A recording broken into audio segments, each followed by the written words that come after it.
we get started, I'd like to welcome Remco Brahmat to lead us in our invocation.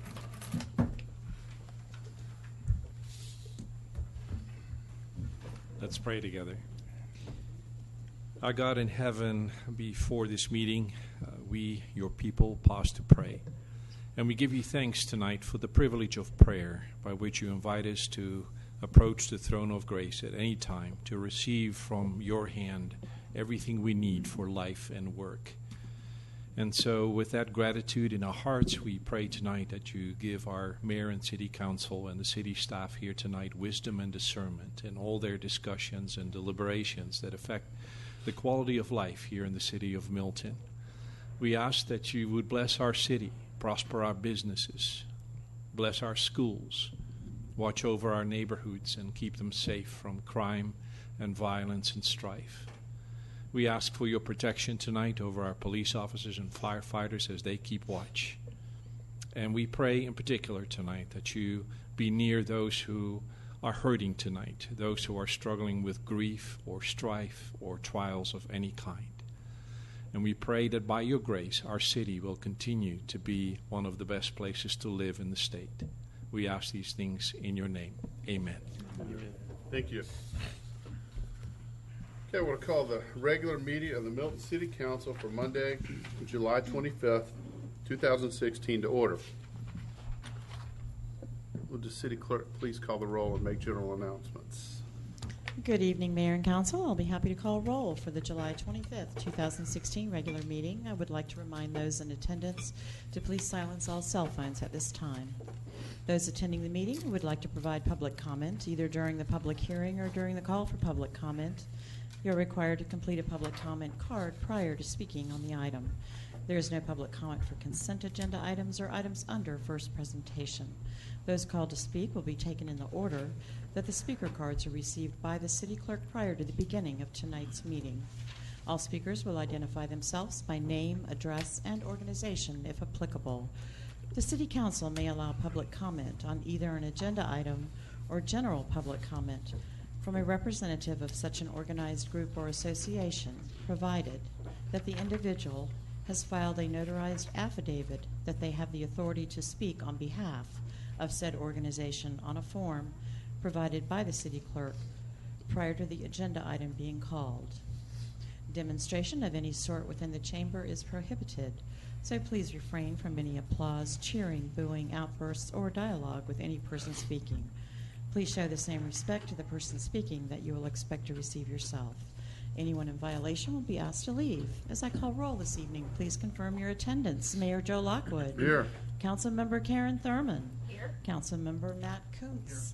Here. Councilmember Bert Hewitt. Here. Councilmember Rick Morick. Here. And for the record, Councilmember Bill Lusk and Councilmember Joe Longoria are absent.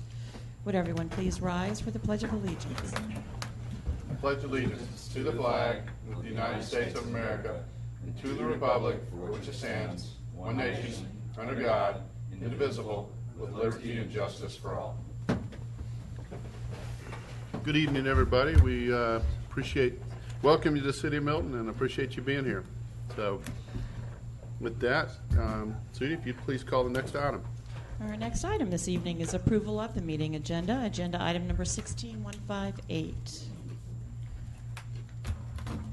Okay, do I have a motion? So moved. Second. I have a motion from Councilmember Hewitt, second from Councilmember Thurman for approval of the agenda. All in favor, please say aye. Aye. Any opposed? That's unanimous. Next item is public comment. Public comment is a time for citizens to share information with the mayor and city council and to provide input and opinions on any matter that is not scheduled for its own public hearing during today's meeting. There's no discussion on items on the consent agenda or first presentation from the public or from council. Each citizen who chooses to participate in public comment must complete a comment card and submit it to the city clerk. Please remember this is not a time to engage the mayor or members of the city council in conversation. When your name is called, please come forward and speak into the microphone stating your name and address for the record.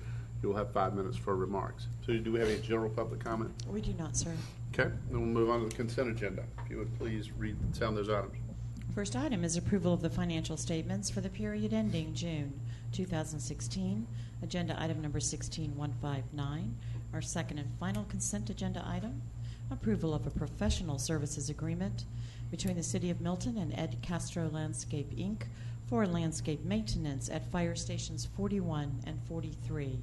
Agenda item number 16160. Do you have a motion for the approval of the consent agenda? So moved. Second. I have a motion from Councilmember Thurman, second from Councilmember Coots for approval of the consent agenda. All in favor, please say aye. Aye. Any opposed? That's unanimous. Okay, our next item is reports and presentations. Sudi, if you'll please sound the first item. The first item is presentation of wayfinding signage. Ms. Michelle McIntosh Ross. Thank you. Good evening. As you know, we're getting prepared to move the City Hall to Crabapple. And as we were doing that, we felt like we would need to have a comprehensive wayfinding signage done, a study done so that motorists as well as pedestrians can find their way around the Crabapple area to find where City Hall is. And we also already have a lot of sites there, the library, all of the schools and the businesses and so on. And so we felt like a comprehensive wayfinding signage study should be done. So we went ahead and did that. And while we were at it, we felt like Crabapple is already a place for events and so on. So let's look at banners, street toppers, historic markers, etc., and work through this. So we retained the services of Cooper Carey. This is the consultant firm that is doing the architecture for City Hall already, so we retained them. We worked with a stakeholder group to come up with different options, and so we have Bobby Sweeney and Steve Collin here from Cooper Carey to present those options.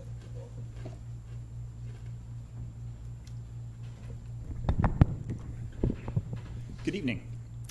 My name is Steve Carlin. I am a citizen of Marietta, so I won't state my address unless you'd like me to. We are here to present the downtown Milton city wayfinding options.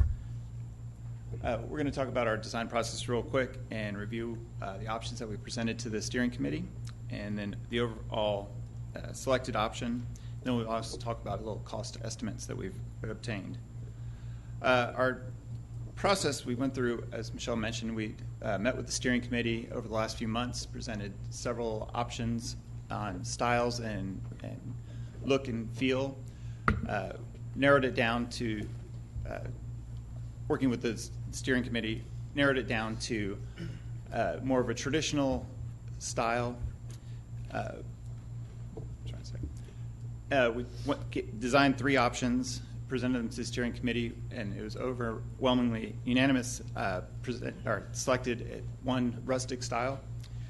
We've made the revisions to that, and now we're ready to talk about the final design options. Our goals for the city wayfinding was to improve wayfinding for your citizens and visitors, helping them find important locations around, including the new city hall, the library, the schools. Also to create a sense of place, unity, and a method of communication throughout the city, and not just through the downtown area, but being able to expand it throughout the city in the future, and enhance the image and identity of downtown Milton at the Crabapple area. We wanted to create a unique feel for the area instead of like every other city around Fulton County and Gwinnett. To do this, we're going to create a unified system that can be expanded throughout the city with vehicle wayfinding, pedestrian wayfinding, city street toppers or street sign toppers, event and seasonal banners, and historical markers. We worked with the communication department to look at your current branding and current design options, and of course your current signage that's throughout the city. We've worked with Kathy and the city departments to create a location plan. This is an initial plan showing the different locations for the vehicle direction, pedestrian directionals, and the which other ones are on there? Those are the two. Those The are the two two that are- options that are on there right now. that are showing. Yeah. The historical markers will be working with the Historic Society to confirm locations. The banners will go on existing street poles or power poles. And then the pedestrian, other signs will be located with the overall downtown plan. To go back to our steering committee, we designed 3 options. The first was a rustic option to go with the look and feel of other areas of Milton, city of Milton. The second was more of a traditional modern with traditional elements with modern touches. And the third was more a very traditional option with cast iron accents. The reason we selected the rustic option was because we felt it most reflected the branding of the city of Milton, with the warm wood tones and the sleek metal finishes. It also matched more closely to your existing signage system. So this is the vehicular directional. It allows for up to 4 messages. The typeface that we selected is a Helvetica that allows for better legibility on the signs. We're suggesting different colors for each of the districts within the city of Milton. Crabapple being the first district that will be rolled out. We're using a red from your existing signage system. And these are the pedestrian directionals. The top one is tells you how long it'll take to walk to specific destinations. And the bottom one is more of a directory. It allows for more information to be displayed. And if you can notice, there's several different colors for each of the districts within the city of Milton. And this is also an opportunity. It helps to identify each of those specific locations within the city. And it's also another opportunity to bring in some more color and to help with the overall wayfinding process. The wood tones, also the wood structure reflects an equestrian look, also reflecting the brand of the city of Milton. We have an option in here, which we'll discuss a little bit more later, but this specific wood is a cedar, and it will be stained and protected from UV protection. And then we're also offering an alternate, which is a direct embed process. It would be an aluminum with a powder-coated finish, so there's not a lot of maintenance required with that option. Next, we have the event and seasonal banner hardware. Again, these will go on the existing light poles within the city of Milton provided by Georgia Power. And there are several options here. One is a double-sided banner. Well, 2 are double-sided banners. One has a little bit short. The second option has a little bit shorter, and you can identify the specific city or district on the secondary banner as well. And then if we want to go with a simpler option, then it's just 1 banner. And again, we'll use the same color theme throughout to identify the different districts that you're in within the city of Milton.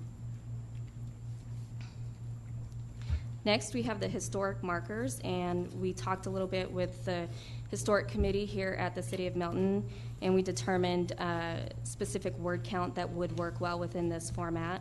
It would be, each one of these would be a cast plaque with a satin bronze finish. And we have a couple of different options, one having the cedar wood and then some black rods to help mimic the rest of the signage that we've presented. And then a secondary option, and this was before we started talking about the direct embed process, but it was an aluminum pole option. So either way, it could be an aluminum pole with either the direct embed process or the cedar pole. Yes. Oh, and there are options where some of them will be wall mounted. So in that particular instance, you wouldn't have the pole because there would not be locations. There would not be sufficient space to put the pole in the ground. And the next thing that we looked at, we went through a couple different options for the street sign toppers, but this is the direction that we went towards. And you guys have a couple of different conditions existing within the city of Milton for your street sign poles. Most of them are the U-channel poles with the holes through it, and we're suggesting that you all would paint them to help reflect the rest of the look of the other signs that we are putting in, to paint them the same metallic, the dark metallic oil red bronze look. The street sign topper is about 7 inches tall, and the one on the left is a cast plaque, which is a little bit more expensive. And then the one on the right is just water jet cut and etched, so you can see through it. So on the reverse side, it would flip. Okay. So this was our initial cost estimate, and we got this from one sign fabricator. If you look through the columns, option 1, option 2, and option 3, each of those are pretty comparable. Let me see, the most expensive, it's a little bit more for option 1 through the pedestrian directionals and the vehicular directionals. But again, they're all pretty comparable. And then after we went through the revisions with the steering committee, and as we refined our designs further, we sent out the design package to 2 fabricators and had them priced. One of them was with option signs. So, next slide. One of them was with option signs, and the other one was with Denice. And if you'll notice, both options from Denice came back cheaper than all of the options that we went through the first time with option signs. So overall, the cost is pretty even, and it came out cheaper through the second fabricator. Is there any questions or any comments? Any questions, Matt? I guess the only question I have is, when you said we decided, there was citizen involvement as well? Yes. Made those decisions too, so I just want to make sure that was clear. We, Okay. as in the steering committee, and Gotcha, okay. On those costs, were those per each? I saw it was for a minimum of 10 ordered, but it was like Yes. you go back to that last. Yes, those are the cost of one sign with a minimum of 10. And those So like costs, those little street toppers are $1,250 or $651 or $245 a piece? yes. If you look at option signs, quoted it at $1,250, and that's the cast version. Denice quoted it at $651, and then the alternate version, which is the routed see-through, is $245. And how many in that first phase of each of those was? I know I think you had it maybe not added up, but what are we looking at to roll out like a district? I believe we put a quantity of 200 in there for the first phase. For the street sign toppers, the one? Yes. Yeah. Yes, for the vehicle directionals, we have 6 for Crabapple. We have 4 pedestrian directionals. Event seasonal banners, I believe we put 50. I apologize, I don't have the numbers in front of me. And the historic markers, we put 25 for the first rollout. So the overall budget is ranging, and it's based on the options, between $200,000 to $300,000. For one district? Yes, for Crabapple. Anybody else? And obviously, we can get a copy of this Yes, PowerPoint. absolutely. And then, staff, do you guys looking for any direction for us right now, or just to give the presentation? I'm sorry, Yep. Direction.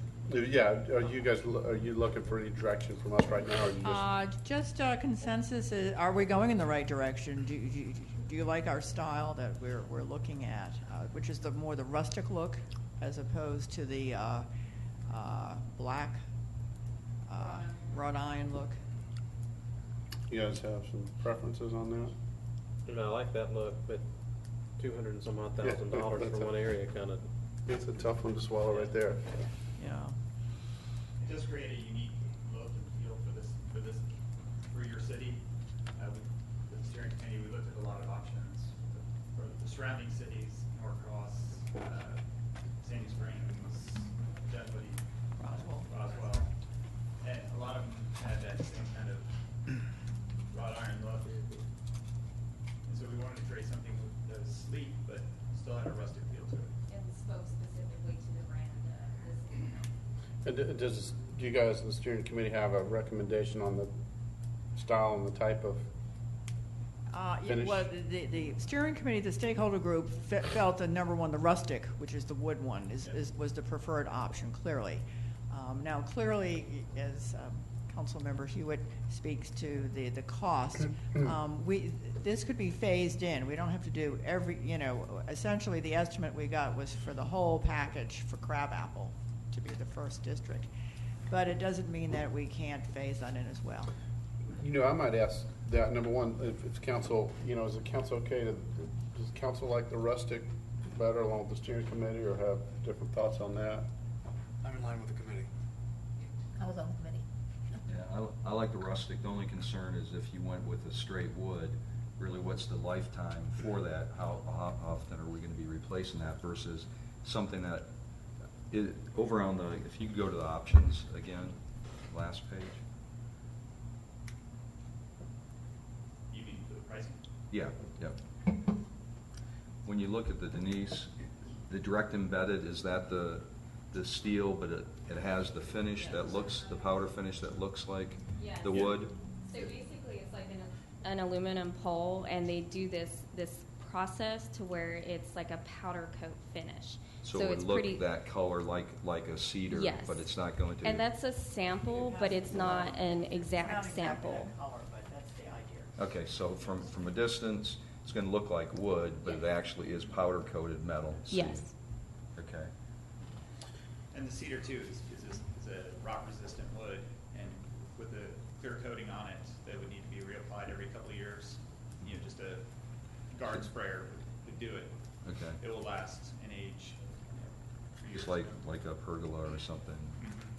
You know what I might like to see? It sounds like, majority council's good with the rustic look, but maybe some options with phasing and what would make sense cost-wise and phasing, obviously be the most efficient with the money, but you want to do enough that you make an impact. So maybe, Kathy, if you guys could kind of give us your thoughts on how you might phase it, timing-wise, to let everybody look at that again. Is that okay with the council? Yeah. Okay. Thank you very much, too, for your presentation and all your hard work on this.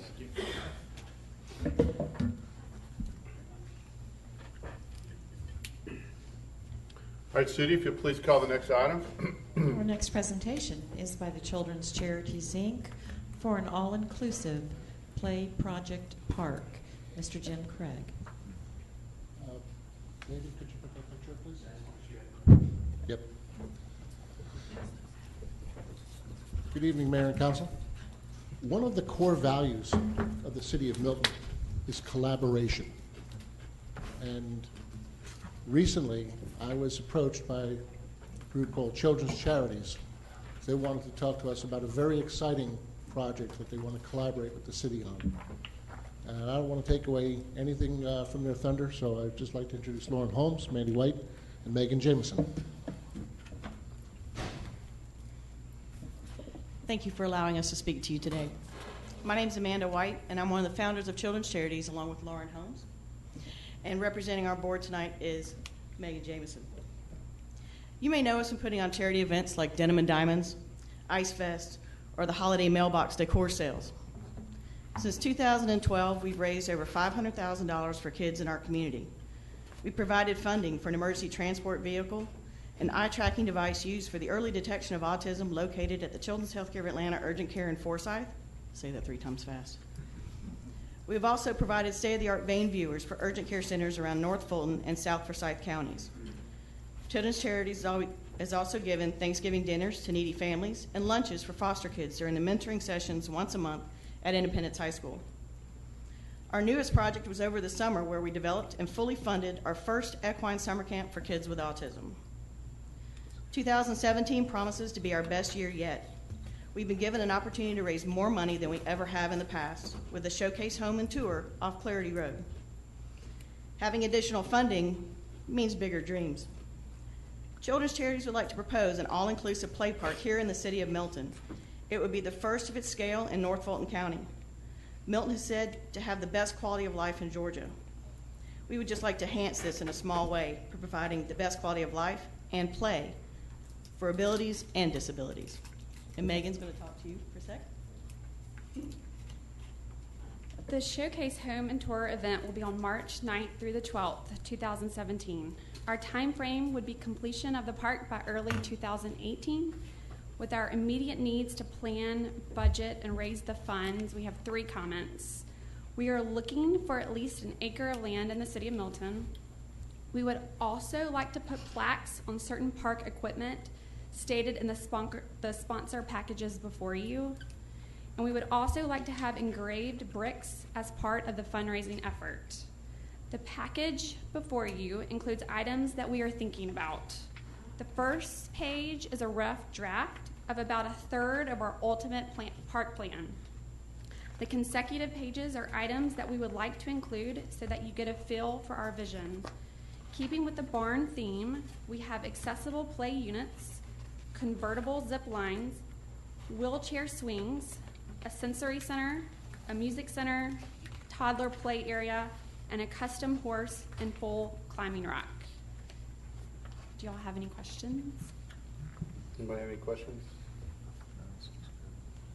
What's the overall value or cost that you guys are trying to raise? You know, what would this cost? Not counting obviously land and all that, but Currently, our budget is $500,000. okay. We do have to raise, all of that, so we can't. No, I understand. That's why. No, we don't, but. That's why I'm asking the question. Part of the issue is you want to make sure, obviously, if people are going to be generous and funding this and donating money, you guys want to be able to recognize them and put plaques on the equipment that they donate, things like that, like people would on a bench or whatever. So I think that's one of the things I believe you guys need to kind of get a feel to make sure that that's okay, and we can certainly ask Jim or staff if there's any objections from the city because of any kind of codes or anything. Jim? If I may, this idea was presented a week ago Thursday to the Parks and Recreation Advisory Board, and they approved the recommendation unanimously. Okay. So I think that's one, just want to kind of get a feel from the council. Would they, have any issue? Obviously, if you guys have generous, great people donating money for this wonderful cause, if there's any issue with people getting recognition on the equipment, I'm going to assume there wouldn't be, and that would be okay. Does anybody have anything different on that? No. Somebody's allowed a plaque? No. And you'd said also you were considering doing like a brick where people can buy a brick like we've seen in other parks and other places, so you could have smaller contributions but individual contributions towards that. We're planning on it, a sidewalk basically going around the outside of the park, and so that's where the bricks would be on site. And I know you guys probably can't say where you'd like you. I know you're promoted in the city of Milton, but maybe I could ask our parks director, would Providence Park, would there be an available area there that this might work well in? Certainly Providence Park would be a viable location for it, in that there's already some parking there. There's an area that could lend to this project. What I've been looking at is land that is potentially already owned by the city, such that the maximum value of the money raised could be going towards equipment and furnishings as compared to land acquisition. There are other facilities to look at. I think we would want to do a thorough study of all that. But to answer your question, yes, Providence Park would be a viable, and that we're looking to have that open fairly soon, and then have it as potentially an amenity there would work. Yes, sir. Okay. And that's what I'd like to kind of get a feel from the council, if they're okay with that. I mean, obviously, to me, it's a great project, and be certainly, I would think we would welcome it. But as you said, Jim, if you had to raise that money and buy land versus do the equipment and do the park, it would go a lot further. So I guess, would the council be, willing, if there's an appropriate area of land, I know not making a decision now, but be open to working with allowing them to do the park on city land? If I could ask a question before that. Sure. I think what I heard is you're saying the $500,000 target that you have would go for the development of the park and all the equipment, or is that for land acquisition, or are you asking the city actually to provide the land, an acre of land, and then this would be something that the money you raise would go towards? Yes, we're looking for you to Donate the land, and not, be a okay. city Just trying to be park. polite about it. Yeah. No, just asking, and then I would take it, you've already kind of, from a topography, do you have a layout, like are you looking at mainly needing a flat? If this is gonna be handicap accessible, I would assume from a parking and from a layout of the park, you've gotta have something that works from a flat and open area. Correct.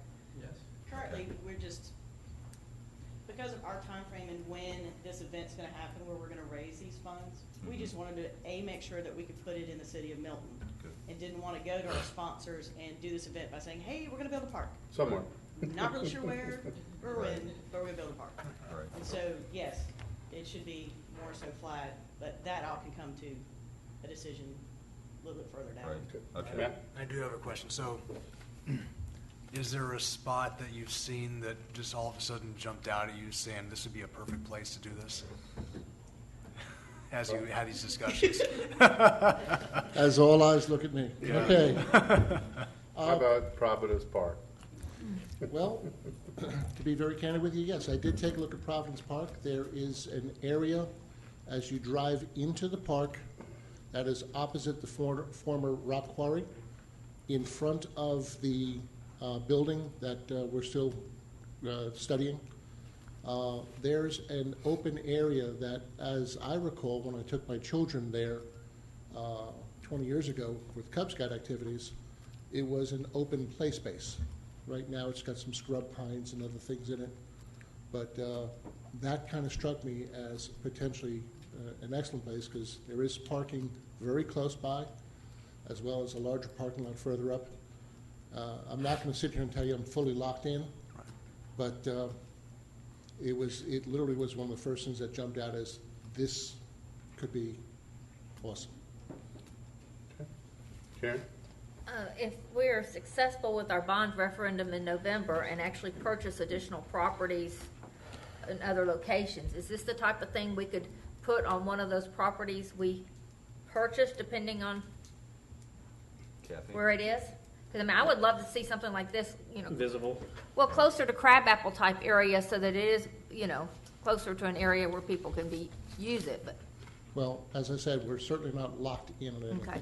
But to start to develop a vision, you have to have some basic ideas of how you do it. If the city is of a mind to acquire land and make a portion of it available for this type of facility, as long as it's something that would be appropriate, you don't build a playground right next to a busy road and things like that. But certainly, at this point, we could look at a number of different options as to where it could go. Rick? This is kind of a timing thing for us as well. The money should be raised by the end of March, and we would like to start with construction, et cetera, in April, May, or whatever, so we can, we've raised a lot of money, we have a lot of sponsors, we need to be able to say, this is where it is, come on out, let's cut a ribbon, and not be 3 years from now. So it is kind of so I don't know when you're planning on, if it passes, when you're planning on purchasing, if you already have a list of things you're interested in, but it is kind of a timing thing for us. So that was the reason why I think that Jim was also thought maybe that Providence Park. I have a feeling if it passes, we will be purchasing property pretty quickly. Okay. Well, but I think, and basically from what I understand, you guys, as I think Mandy said earlier, you're going out to the public and raising money, you gotta have at least a good feel that money, if people donate it, it will be used and put in appropriate locations. So I know we're not making a formal decision tonight, but just kind of trying to get the feel, if Providence Park makes the most sense, if for some reason we bought some other land, it made more sense too, but, I think that's kind of the direction you're looking for, correct, Jim? Yes, we are looking to see if the city would be willing to make the land available, if the city would approve sponsored plaques on pieces of equipment, and if the city would approve bricks. And again, we all understand it is not a formal vote. Yeah. But we have to start to make some steps forward if we're going to collaborate on this project. I would certainly support that. I would too. I think it'd be a real asset for the city. So. Yeah. So, When did y'all plan on starting to hammer for these partners, for these sponsorships and all that sort of stuff? 2 weeks ago. Okay. yeah. They hadn't hit you up yet? Well, I think that's why they put this form in here. It's included in your packet. I got Feel it. free to share. I'll I have an hear you. emailable version. Okay. Rather than- Well, again, this. Oh, do you want me to do that? Yes. Really? Yes. Okay, so the showcase home that we'll be doing in March. Currently, we already have 10 vendors who are willing to do $10,000 in that. We have one vendor that's $25,000, and the homeowner themselves are doing $100,000. So currently, we've already raised $225,000. It's not in the bank, mind you, but it's been promised. And that's where we came up with the $500,000 budget was looking at the pieces of this park that we'd like to incorporate, and that's basically what it comes out to without land. So you could build it out, if you had the land, you, in theory, could build it out 100% with $500,000 that's going to basically be given to the city. If we change the floor, we got to change the floor. The flooring is very expensive.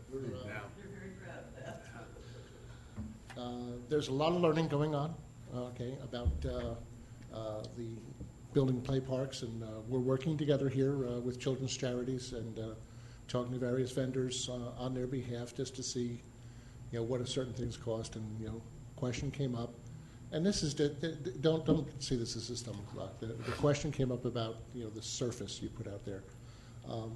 If this is the only question that comes up in the course of this process, then we're doing great. Okay, so don't get too worried about that, please. Okay. Okay. Rick? I guess that's more question to staff. We've started impact fees. Can impact fees, the portion of the park, can that be used for land acquisition, or is it just development of park? And that's a question assuming if we didn't in fact use an existing park, if we were looking at acquisition, trying to look at fund Yes, you can use impact fee money for acquisition. acquisition of property Yes. also. Okay, thank you. Okay. Well, I just want to say, what an awesome project.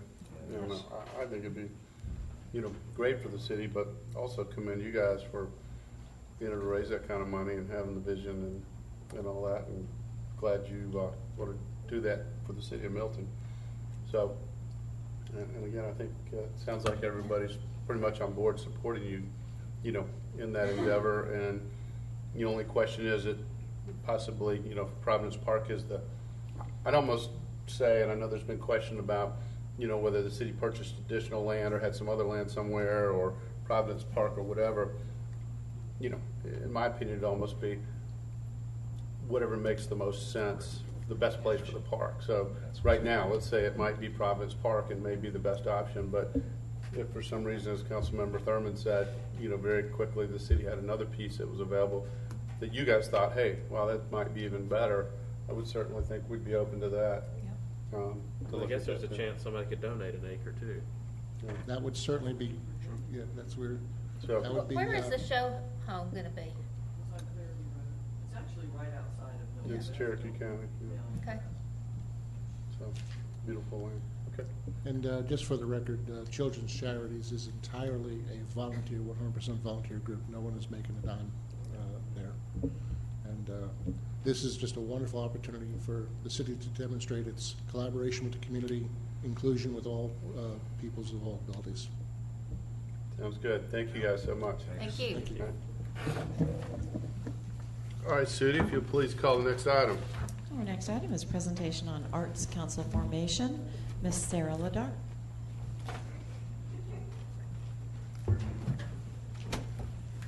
Good evening. We've been talking about an art council for a long time now, and I asked Ken and his team to do a little research for me, because in the talks of this, the way that the council can be formed, or a commission or a committee or whatever we decide to call it, there are really three ways that Ken found that cities have done this. There was a report included in your packet. I don't know if y'all read it. But the first one is just not to do art at all, not to have any formal involvement. The second is for the city to be very involved, as in each of you gets to pick one person to be on the commission. We have a staff liaison. Everything is run through the city by the city. And the third is we basically partner with the Milton Art, Milton People for Art, whatever that could be called, a nonprofit, where we would assist, perhaps have a non-voting person on the board to make sure that the art that they're looking at, the processes are all kumbaya with the city, but we would have no formal way to select people for the board or to choose the projects. However, if they wanted to put it on public land, they would have to come in front of you guys and ask for it to be placed at a park, and then you could approve the art at that point. So what I'm asking you guys tonight is, which way would y'all like to see this go? If you have questions, I'll do my best. Any questions? There isn't actually a art group, a Milton Arts group. There's not currently one. I had a Milton brainstorming public art initiative meeting about a month or so ago. We had 7 people show up. Their interests were incredibly varied, which I thought was awesome. We had one guy who was a sculptor, another who was a playwright, another one interested in growing the literary festival, a photographer, a landscape architect. So their ideas were actually very interesting in what they considered public art. Everything from how do we make playgrounds and park benches art, having some sort of outdoor performing arts center built in at one of our parks or around City Hall. Using, this one is cool, they did this in Savannah, where they take open storefronts and let artists go in and do art installations in them to kind of fill the space while they're looking for a tenant. And then some sort of beltline art, they down in downtown along the beltway, they have art installations. So there are a lot of people interested in this. No, there is nothing formal at this point, but that doesn't mean with our encouragement and through this, Ken found that some cities have put up seed money to assist in the formation of a nonprofit. This says that $40,000 to $50,000 to do the master plan. Decatur did theirs for $25,000, and no matter which way this goes, we would encourage the nonprofit, or if we did it in-house, and we can get grant money also. So once you have formal leadership in place, Stacy, with all of the grant stuff that she sends me, once you have the formal lead, people are like, public art is a very trendy thing right now.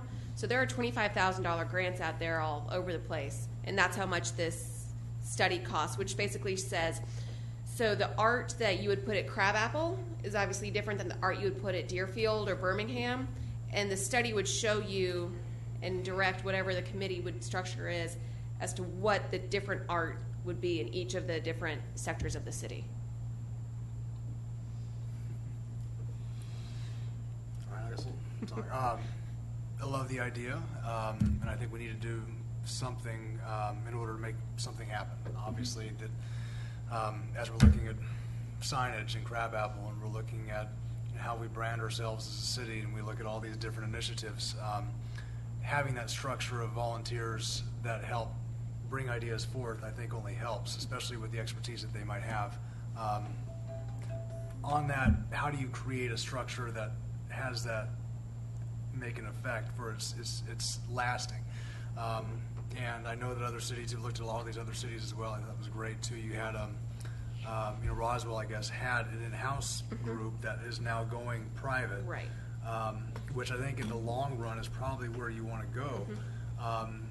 Swanee's, I can't remember if you said they were in-house, or I know they were passed by ordinance and went to resolution, but they're in-house and they haven't gone private themselves, right? It says direct city involvement with art commissions is Swanee. Art commission, is the art commission separate from the city, or are they? Created by They ordinance are, or yeah, they're an ordinance. Yeah, so they're created by the city, exactly. So, from an effectiveness standpoint, I think both work, but the thing that both of them have that's similar is that at one point in time, the group was part of the city. And I think that there needs to be a set of structure before leadership is created, in my mind. How that is done, whether it's passed by resolution, like we've done with other groups like MDAC or MGG, is a possibility, or whether we want to make an appointment position like we do with the Parks and Rec Advisory Committee. That's a discussion.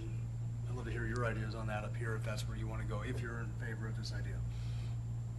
So, I think it's a great idea. a few of us went over when we were doing a previous thing. We actually were in Swanee and saw a little bit of what they did, and they had some great donated pieces, some things that actually came from the World Trade Center, some donated things there. So I think as you look a little bit deeper, maybe find out if that's what the council directs, find out what some of these cities actually do, how they're comprised, and how well it's working. Okay. I'd be interested, see if somebody's already created it and it's working well, find out what's working for them. Well, and I think that's what Ken and his team found, was that both of them are successful. Both ways that it works are successful. It's just a matter of which way y'all want to go. That some cities find that, let's see, the perception of city government with respect to the arts.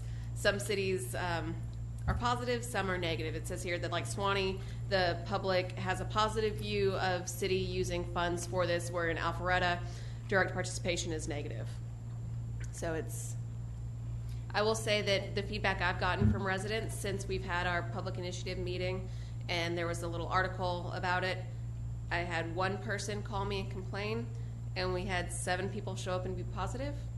So whatever that's worth. Mm-hmm. Okay. I think if we're gonna get it going, it's gotta be at least initially a city-sponsored type organization, and if later on it grows enough and it can become its own, 501c3, then that's great. That would be, a great goal for it to have, but I think in order to get it going, the city's gonna have to be the one to initially set everything up and appoint people and put a little seed money in it. Okay. Okay, with the rest of the council? You want me to come back with how that would look? I'm okay with that. Yeah, Okay. present to us some All right. proposal on that. I can do that. All right. All right. Okay, now I have a letter to read in, kind of separate but on the same note, from a resident. Sudie, I just read it, right? Just Okay. do public comment, or just It's from This is Charlie. Charles. Yeah. I've got it too as well. If you'd like, I can read it at the mayor and council reports, because it's kind Okay. of separate if you want, but it is and it isn't, Right, it's, So, but that is regarding a 9/11 memorial that a resident brought before us. That I think the Parks and Rec Committee has heard the idea, and we haven't heard anything negative about that yet.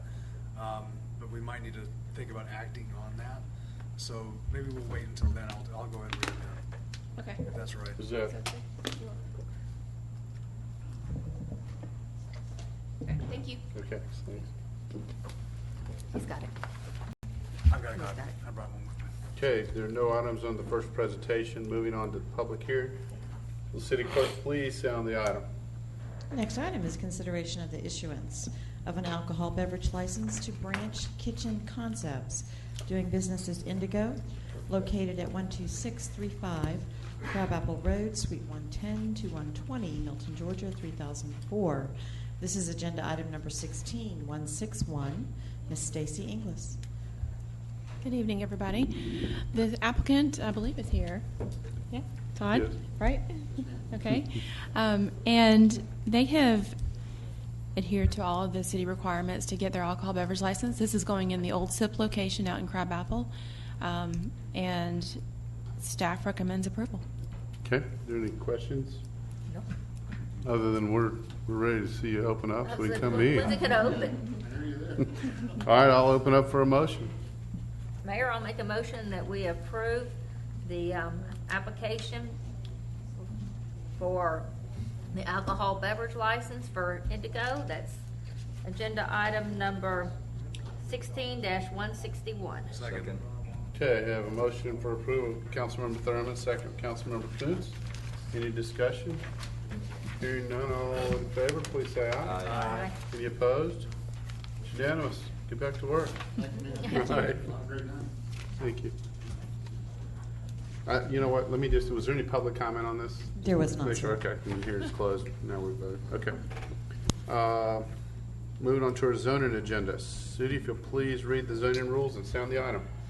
At the second regularly scheduled meeting of the month, the mayor and city council consider a zoning agenda. These items include rezoning petitions, modifications of zoning, use permits, and associated concurrent variances, in addition to ordinances, resolutions, and text amendments. I would like to acquaint you with some of the rules and procedures for this meeting. The applicant and all those speaking in support of an application will be allowed a total of 10 minutes to present the petition.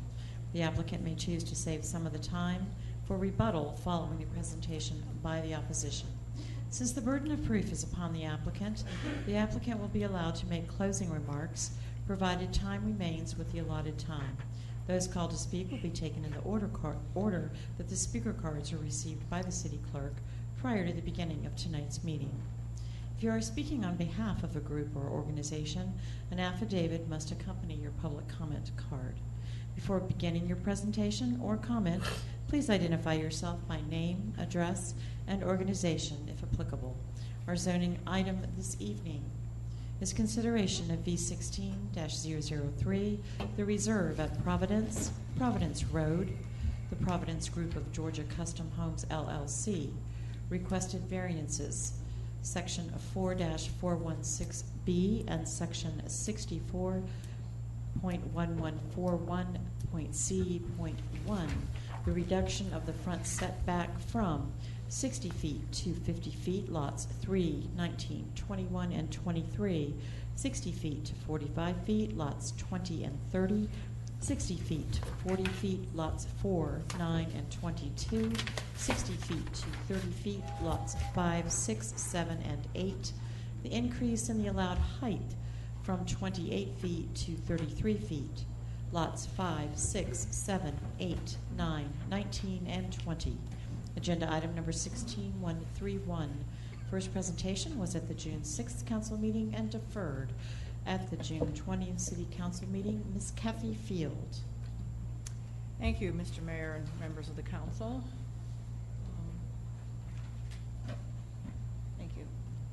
This is the presentation that I gave at the June 20th meeting. It would be my intent just to briefly go through it, just to bring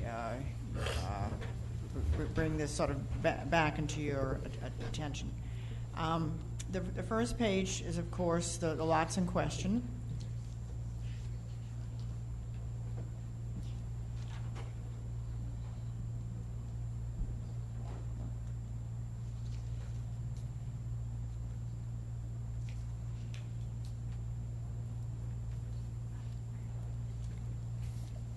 And this here shows the site plan with the lots outlined in red, and the ones with the red asterisk on them are the ones that are specifically delineated for a height increase. Move through these pictures. The subject site is the Reserve at Providence subdivision located at the southwest intersection of Bethany Road and Providence Road. It contains 52.748 acres located in the rural Milton overlay. The 36-lot subdivision currently has 13 lots that have been already built upon. 9 houses are currently occupied. This petition is before you due to a request for a variance that when a request for a variance from any zoning ordinance provision that involves more than 5 lots or 10% of the lots in a subdivision, whichever is greater, must be heard by the mayor and city council. This petition involves 13 out of 36 lots. The applicant is requesting the following variances per section 416B and section 64-1141C1. The reduction in lots are stated there. I do have a chart a little later that I would like to present to you that I think provide a little more clarity as well. And this is the chart, and you should have this in front of you. It's fairly hard to read, so I did copy individual ones for you to look at. This change of setback was a compromise between the developer and the residents of the area, and this was determined after the June council meeting. This shows the current request before you. And you can see that pretty much with all of these lots, the request has been minimized from the original one. In terms of standard of review, let me just briefly touch on this. One says relief if granted would not offend the spirit or intent of the ordinance. And the staff's response is that the purpose and intent of the ordinance is to promote uniformity among lots in the AG1 areas and to protect adjoining properties from unexpected development patterns. The lots subject to the variances will be different from the existing homes. However, the approved variances will allow the homes in the subject lots to be custom fitted to the property. This will allow a finished product that is complementary to the existing homes. It will allow us to provide 360-degree architectural review on these homes, and it will also allow us to enforce the rural viewshed requirement. Since this subdivision was approved prior to the requirement of the rural viewshed, so this was grandfathered in before that requirement, and by allowing the variance, we will be able to put a condition on that they honor the rural viewshed.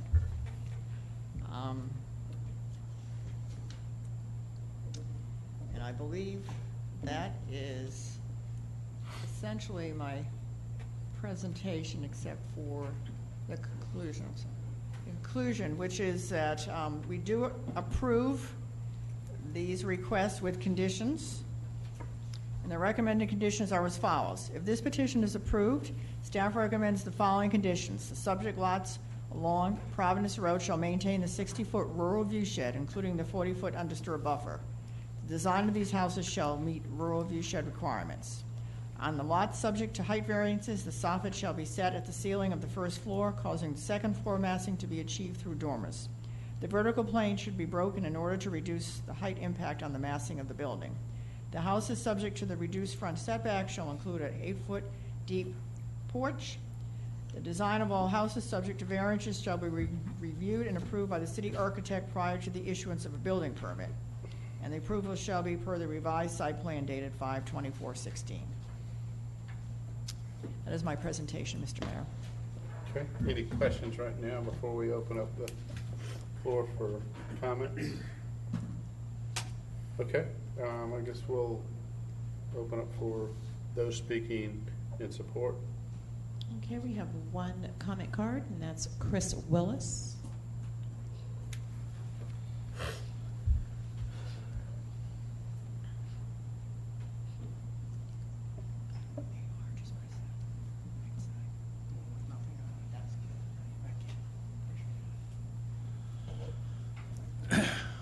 Hi, I'm Chris Willis, representing the Providence Group of Georgia Custom Homes, 11340 Lakefield Drive in Johns Creek.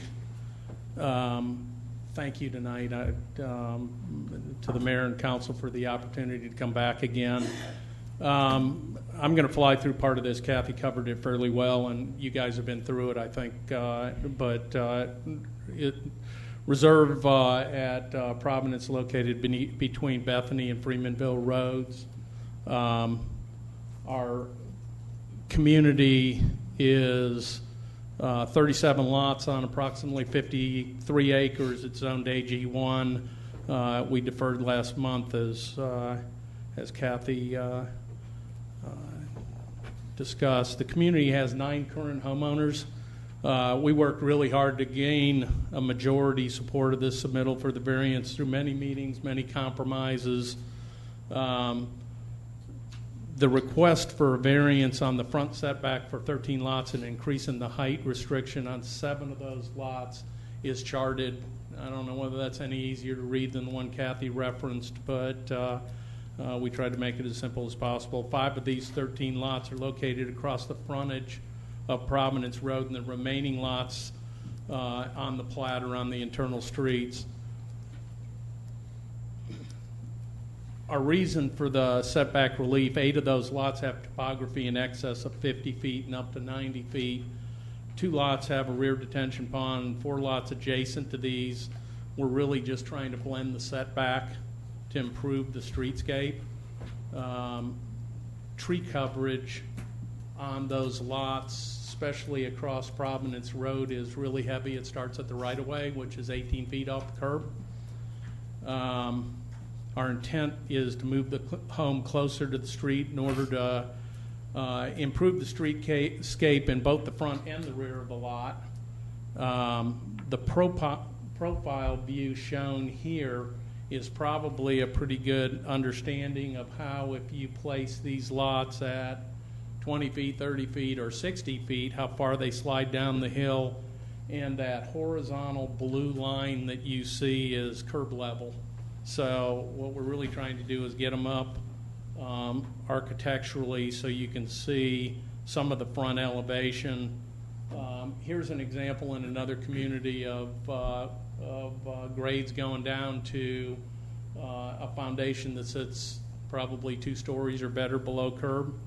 And obviously it takes more clearing. We're trying to protect the view across Providence Road, as long as, in addition to a stream buffer that we're encumbered by on the rear.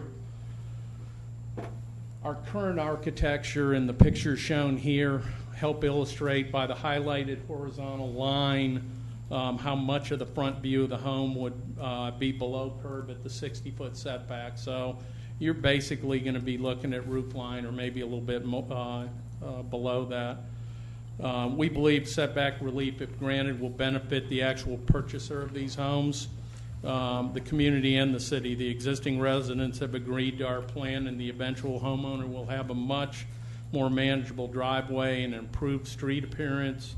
The city will get an improved view from Providence Road in the way of 360-degree architecture as required by the rural view shed that Kathy spoke of, which is your ordinance in the overlay, which currently doesn't apply to this neighborhood.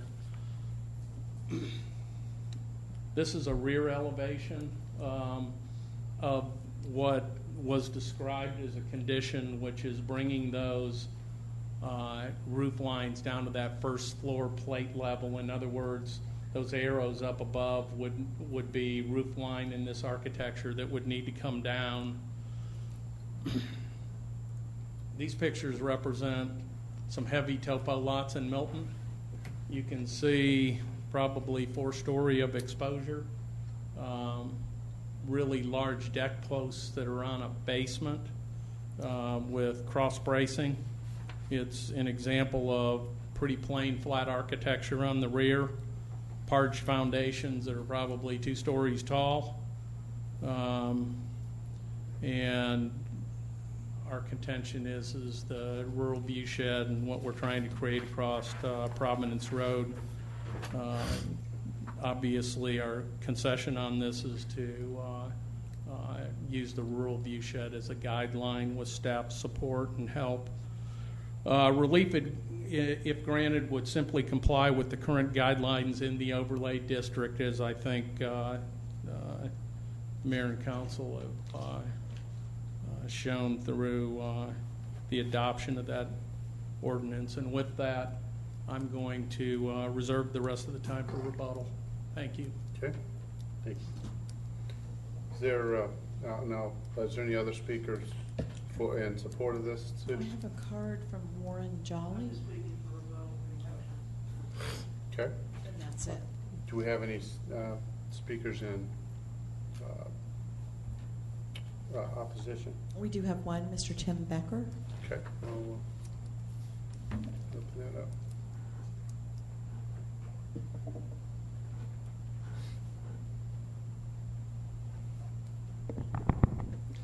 Tim Becker, 15625 Canterbury Chase. Good evening, Council. Tonight I am speaking in opposition to these variances. Last night I sent Council a letter. Tonight I will not cover most of the points in that letter. However, I do want to address the issue of the rural view shed. I understand and respect the arguments for granting variances for lots 3 through 8. However, I'm concerned that builders are going to use view shed arguments to extort variances from Council. So if Council does grant variances for lots 3 through 8, Council should extract its pound of flesh from the developer. Most of the increased profits associated with granting these variances should go to the city in the form of concessions, such as liberal plantings in the view shed. Furthermore, Council needs to use its bully pulpit to scold this developer for his incompetence. Providence Homes needs to understand that the rule of law will be upheld in Milton. This is not the Wild West. Lastly, I want to point out that the builder is here because of AG1 standards that get a bad rap from some council members. AG1 standards, while needing improvement, can work to restrain development, but only if such standards are enforced. It is a contradiction to criticize AG1 on the one hand and generously grant variances and rezonings on the other hand. So tonight, please support our AG1 standards and deny most, if not all, of the requested variances. Thank you. Rick, welcome back. Okay, Sudie, do we have any more public comment? That's all, sir. Okay, well, I will close the public hearing. I think the applicant Does he have time for rebuttal? has rebuttal, yes. Yeah. So if the applicant has anything they want to say, you have, I think there's still time. 4 minutes, 39 seconds. Mr. Mayor and Council, my name is Warren Jolly, President of the Providence Group. I think... Excuse me, Mr. Jolly, could you just address for the record? Sorry? State your address for the record. Warren Jolly, Providence Group, 11340 Lakefield Drive, Johns Creek. I think this, first of all, we do a lot of zoning throughout Atlanta. We have 20 different communities going on. We're not a developer that fly through nights as far as laying out land plans and zonings, which most zonings that we do. This property was not zoned. We bought it, and it was RDAG1, but most properties we zoned are so difficult, we have to engineer them before we even buy it. That's the type of use that we're used to doing. We've been a long-time development and residents of Crabapple. We developed Crabapple Chase. We built the last 20 houses on the power line in Crabapple Chase. We did the Crabapple Station when nobody would do alley fed. We finished that up during a downturn, and we just finished some houses in Crabapple Crossroads. So we're very familiar with the ordinances in some of these communities. A lot of builders are coming in and wanting to change the rules on alley fed houses, and we work with the city, and that's the type of developments that we do. So I don't think we sit here and made a mistake. Obviously, when you look at acre lots and look at topography and things that can happen in development, there's things that can happen. We can certainly build on every home out there. We certainly will put a house on every home out there. Our intention, though, as developers and being conscious, is to build the most quality development we can build and get the most money for the home that we can sell it. And I think that benefits everybody in the community and everybody down the road or not. Most of these lots are internal to a neighborhood that has consent of those neighbors that know what they're going to get and won't bother this gentleman or any of the neighbors. In fact, the ones that he's willing to support are the ones that are affecting to the road that everybody would drive by. And so we would appreciate your support in this manner. All we're trying to do is we're not trying to get another lot, trying to cheat the system. We're trying to get to exactly where we're at circumstance, get the best quality home on a lot that can get the most money, not only for us, anybody. And so I don't think we're negligent in trying to abuse the system. It's 54 acres. We've got 37 lots. We probably could have got a few more lots on it. We didn't. But we would appreciate your support, and any questions I'm here to answer. Thank you. Okay, thank you. Okay, I'll close the public hearing and then open up for discussion or questions from the council. Anybody have any questions from staff or the applicant? I don't have a question, I have a comment. Okay. I understand wanting to make the development look as appealing as possible. I have seen houses that are down in holes and they're really are not that appealing, but I cannot support a variance from 60 feet to 30 feet on any lot because I think that totally changes the whole look of a neighborhood. I've actually gone through and looked at the lots and kind of thought of what I felt like I could support on those lots based on adjacent lots. And I'll be glad to share this with whoever is interested, but I will tell you right up front, I can't support a variance from 60 feet to 30 feet on any of the lots.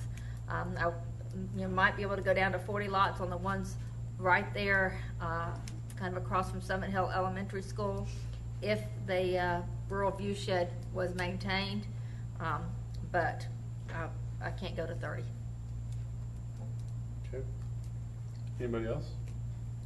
I got a question for, maybe I'll start with staff. Kathy, I guess it's feasible, obviously these lots are platted and whatnot, it's feasible to build on these lots, correct, the way they are? Yes, yeah. So- We would end up with a lot of retaining walls. Right, but I guess the builder can Yes, it's more it's than our likely feeling that will he can, build yes. something on the lots. That is correct. Okay, and that's part of I certainly understand, people's hesitation and this and that and opposition. But again, this was deferred. They said, the applicant said they would come back. I'm looking for a win-win on this, just the fact that if something is gonna be built, but it's not a benefit for the neighborhood or the developer, or contractor, builder, versus if we have some room that we can work, with some of these variances to help the view shed, also help the values for the neighborhood and whatnot. So, I'm open to, again, I'd be certainly open to this, based on, it looks like they have changed, went through a little bit and adjusted some of them and got approval from the neighbors. So again, I'm, on one hand, I could say I could be a stickler and say, not gonna approve any variance, but, then the only people that lose in that are not only the builder developer, but then the citizens that live there and our citizens that, drive down the road and, obviously tax revenue for the city too with value. So, I'm certainly open to looking at these, but, if anybody else has any comments on it, I know Councilwoman Thurman had some concerns. And Bert? Well, I'm just sort of torn on this. I mean, I understand the lots 3 through 8 to some extent, that would benefit everybody. I also understand the need to hold up what we found, deer up here and not grant variances. So I don't know. I would agree with Karen, 30 feet is cutting it in half is way too much. So that's, I don't know where I'm at right now with, it would only be though to support those ones that back up to Providence Road though. Well, let me tell y'all what I have gone through and looked at, actually looking at each of the properties and everything. Lot number 3, 50 feet, I think there's not that big a difference between 50 and 60. It's a good transition, so I think 50 is fine. Lot number 4, I think needs to be 45 feet, not 40. Lots 5, 6, 7, and 8, I think all need to be 40, not 30. Lot number 9 needs to be 45. Lot number 19, 50, 20, 45, 21, 50, 22, 45, 23, 50, and 30, 50. It's just what I had written down, just to make sure you've got a proper transition. You don't want one house sitting real close to the road and another house sitting way far back from the road right next to each other. So just trying to, think of how it looks. And I think I've got my lots correct on the corners. I'm not positive, but I think I know which lot numbers they are. Just to try to get how it would look. But that's kind of what I'm thinking. Like I said, I can go down to 40 feet on, especially along Providence if we keep the rural view shed, but I cannot go to 30. It's just it's too big a difference in the way a neighborhood looks with a 60 foot and with a 30 foot setback. A question for staff. Kathy, did I understand the recommended conditions that on these varied lots that the city architect would have final say in their Yes, that is part of the recommended conditions that we would. And I can't blow this plan up big enough on the iPad here, but are they right at minimum? Are they right at 1 acre lots even, or are they, especially those 3 through 8, are they?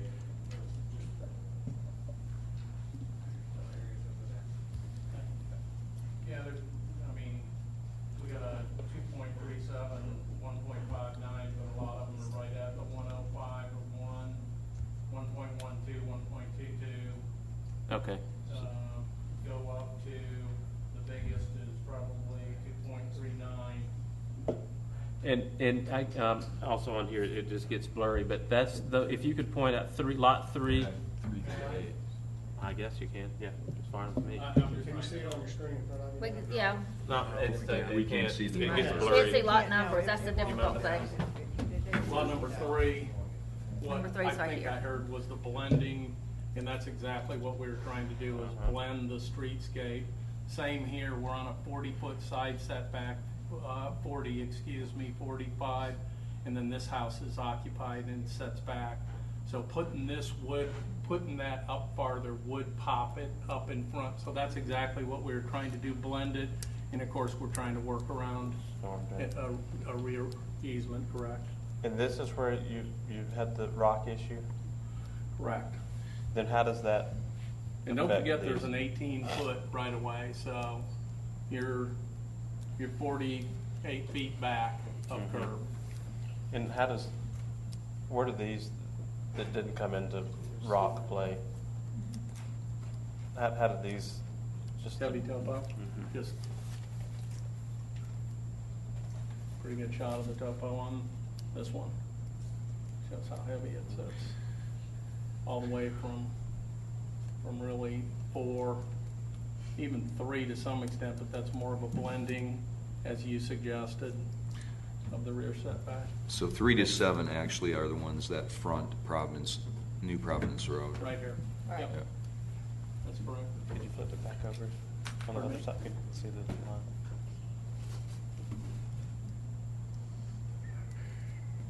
See how we tried to stagger and blend that was our compromise with the homeowners. Trying to blend and stagger and keep the streetscape up. So that home at 50 feet would be 68 feet back from the curb. And at the last meeting, I think you said 8 of the 9 homeowners were signed on. Is that still the same number, or has it become 9 of 9? Hadn't changed. And what's the one that's sticking out? What is their? It was just trying to get 9 people together to sign off, to be honest with you. We really didn't have opposition. The participants, we've got one customer from Florida that isn't there a lot, and I'm suspecting that might be why we didn't get. And most of the houses that are there now are on the south side of Most whatever of the that. houses that are here now start, these are not, most of the houses are 13, 14, 15. They come around to 17, 29, 27, 24. Most of the houses homeowners are right here. Here's 3 of them. Here's 2 of them. 2, 3. There's 5, 6, 7, 8, 9. Actually, to be honest with you, they just closed me down 10. Kathy, based on staff's recommendations for approval, is that blend in with this chart of the compromise? Yes. It's based it on that. recognizes the new numbers there. Okay. Rick? Kathy, the suggestion, what Karen had said on, and I'm primarily I share concerns about the percentage of total lots that we're asking variances for, because to me that's part of, I know you can run into things when you do development, but I think that's why we want to do the reviews, because we in the past have had variances just made and passed off by different boards versus us. My main concern is along Providence Road, and if we did increase from 40 to 45 and 30 to 40 and 30 to 40 and 30 to 40 on lots 4 through 7 respectively, does that still preserve the rural view shed from a house placement? Yeah, clearly the ones that are along Providence, that is where the rural view shed requirement is. I guess what I'm asking is if there was any compromise on the setback on those lots to get it more in line from a setback, the way things look, if we increase that, will we still preserve? Can we still preserve the rural view shed requirement? I think what I'm hearing, Rick, Tim, if I'm right, is whereas the applicant is requesting 30 feet, Councilmember Thurman made a suggestion of 40 feet. And I think, are you asking at 40 feet, will that still benefit the Would we still view have the shed, rural or view shed? is that going to Do we still get the 40, 60, gain and it. 40 We still have feet? the 60 on the Yeah, back I side. guess I'd have to really look at that, and perhaps we can get a response from the builder in terms of that setback, if that would have any adverse impact. I wouldn't feel comfortable saying it up here right now without having Sure. staff check it.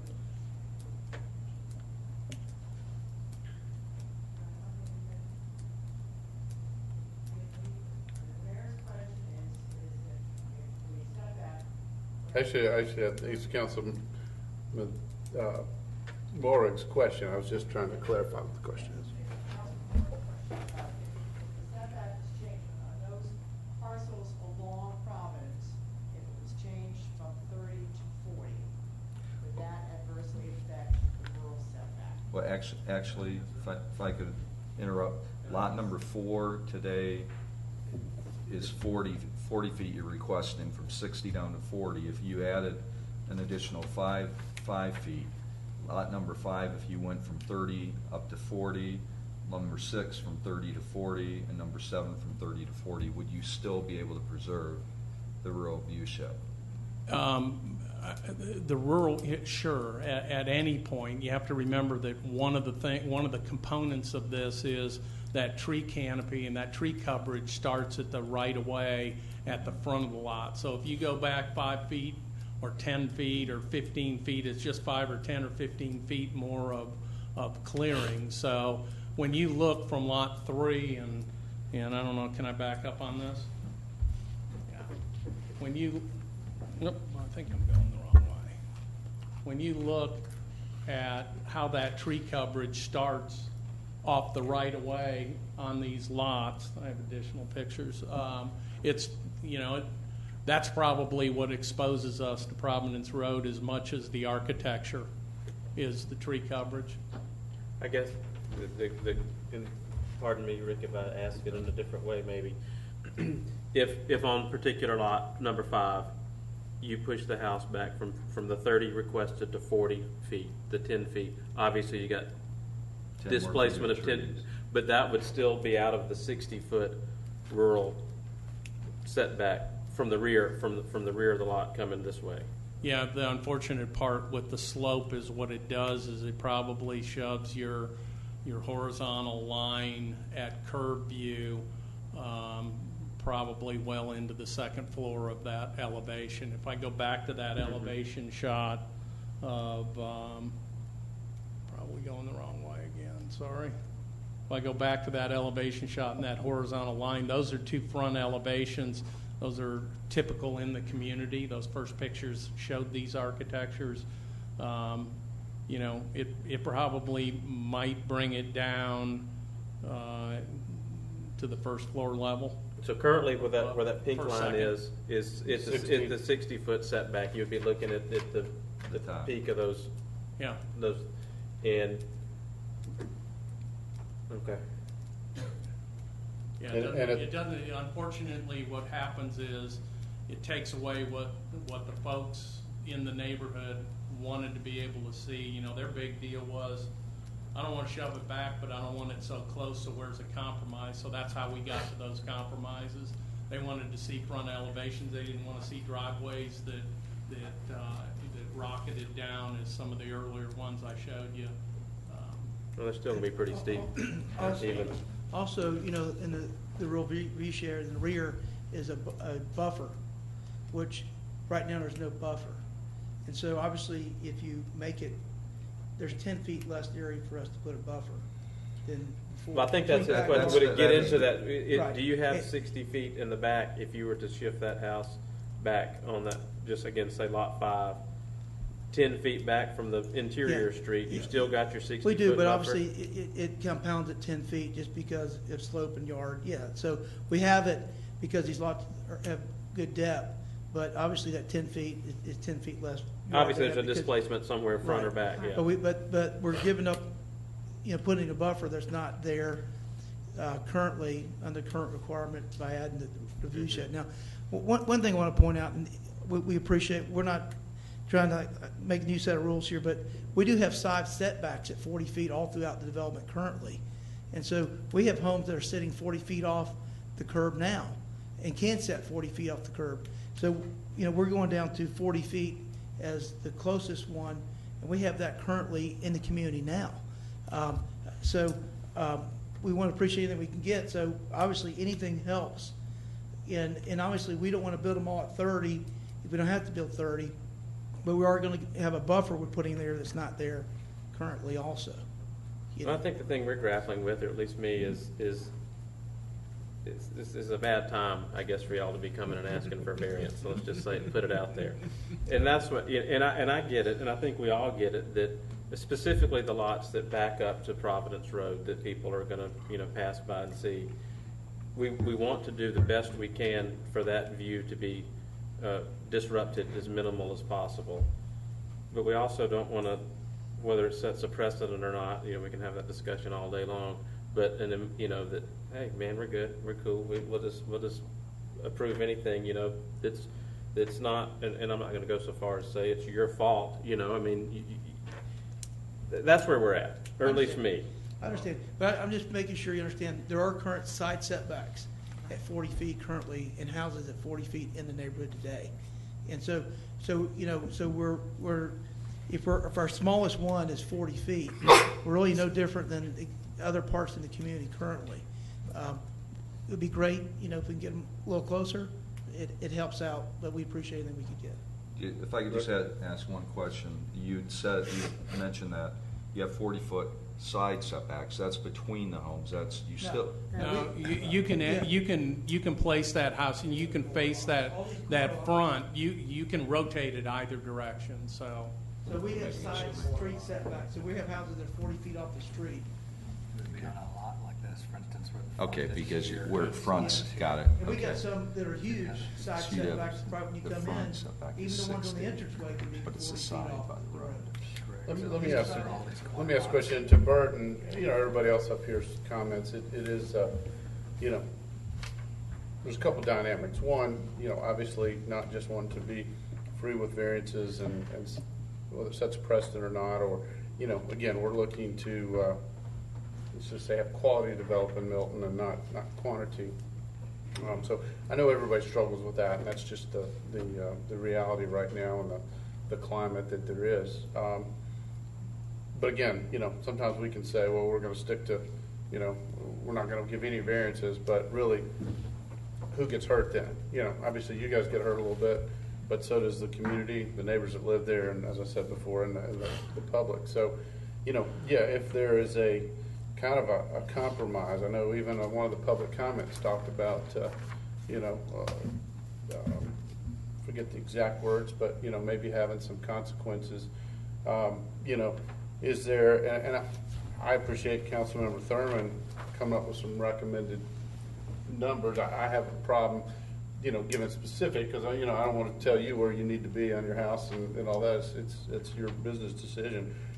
But based on the conversation here and different viewpoints, is there a kind of a compromise on the footage? I know Councilmember Thurman brought up 40 feet on some of the 30-foot lots, or the lots you were requesting 30 feet. Although I know some of them, it is the view shed affected to Providence Road. I'm almost wondering if there's a little bit of room there, but also maybe some room, if we grant some of these variances, that you guys put in some additional landscaping or some trees that might affect, might even make the view shed better. Is that, I don't know if that's something that you guys would be willing to do, or. Well, that's part of the rural view shed on the back, and that's part of our obligation when we commit to the rural view shed, having staff approval. Bob's not here tonight, and he could speak on that matter, but that's part of what's written in your ordinance. So when you get into those heavy walls and turn downs and whatnot, the only like right now, if you look at the site plan, 1, 2, and 3 are right here at the entranceway, and they were pulled out because of the number of lots, and they don't have the rural view shed even applied to them. We're trying to come up with a compromise to obviously give you guys justification. If we could, and I don't know how this would work with Kathy, but if we could say 1, 2, and 3 will abide by the rural view shed buffer and planning requirements, the buffer plan, which right now, there's no buffer required on 1, 2, and 3. I mean, 1 and 2, I'm sorry, if you even approve this. 3, there would be, because it would be in this number, but 1 and 2 are these two lots. They're the most exposed. And they're the most exposed, and they don't need a grade issue, but they're basically bare.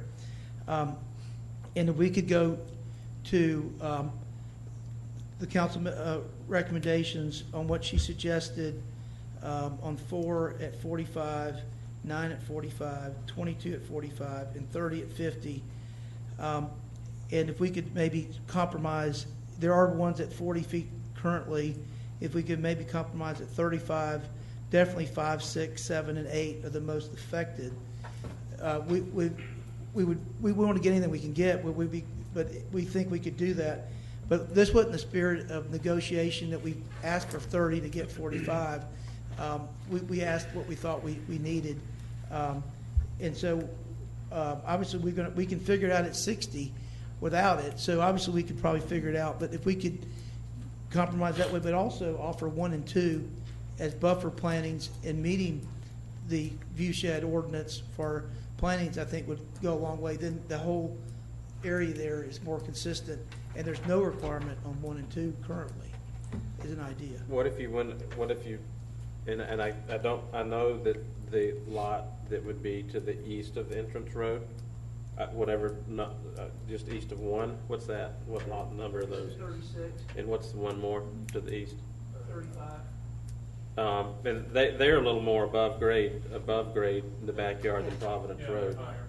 There's more trees here. Yeah, that one could use some work too. We'd be fine in 36, I don't know whether 22. you can see that, that's lot 1 and 2, and they're the most exposed, and I think that's part of our position on this. The farther we set these things back, the more exposure we get from the tree coverage and whatnot. And, you know, they're big lots. I mean, here's a picture if y'all want to look through them. When you get to lot 3 and 4, I mean, there's the split on lot 3 and 4. It's heavily covered again, you know, so, you know, that's kind of why where we started. We're trying to get them up and out, and, you know, you'll compromise all the ingredients from architecture, tree coverage, get them up on the grade as far as we could so our driveways weren't going down. What we really tried to create, guys, and we worked really, really hard on, is a win-win for the folks inside the community and a win-win for the city of Milton with the rural view shed, which, as Warren said. Well, I guess I'm willing to try to work with you on 3 through 8, but I really don't have much interest in 9 through 30. I know it's not all those lots, but I'd be maybe willing get some of there. go with what I said before and go down on 6 and 7 to 35. I don't think we can go to 35 on all of them, because I think your setback is too big a difference between 45 and 35 for just those houses, and it makes it look strange. But I'd be down for 6 and 7. I'd be willing to go down to 35 if we had the rural view shed on 1 through 8 and then 36. Rex. You had something? I guess, Karen, still going back to, if the closest today they've got internally on a side setback is with the right-of-way and 40 feet from a setback, why, I guess I'm not comfortable going definitely with 30, and I'm with Bert on one side. I'm not really interested in making variances on this many lots. My main concern is from an impact along Providence Road. So I guess my question to Kathy is, can we verify that if we did in fact, you know, do lot 4, if you did 3 at 50, I know you've already said that we can in fact still have the rural view shed, but if you took lot 4 at 45, lot 5 at 40, lot 6 at 40, lot 7 at 40, would that preserve the 60-foot undisturbed, or the 40-foot undisturbed, and then the 20 feet setback? So we'd have a total of 60.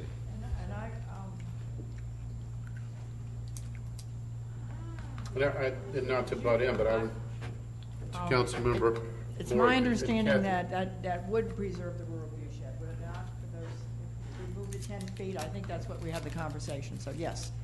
I can't confirm it myself, I'm relying on the developer. But that could, if we did a motion along that effect for lots 3 through 7, we could specify that and then staff or someone come and actually verify that. Right. So we're not, I guess I'm not comfortable saying, let's make a decision, and we don't really know what the impact is. We hope that we're gonna keep the rural view shed. If there's a compromise, I don't wanna, and I understand the builder is saying we have to go 10 feet back. My question is, even if you went an additional 5 feet and 10 feet back, so we're getting closer to what we have as a standard for AG1. Right. Am I still preserving my rural view shed? Because I think that's worth making some compromise. I'm not comfortable go down to 30 feet and maybe not even to 35 from a front setback. Okay, anybody else?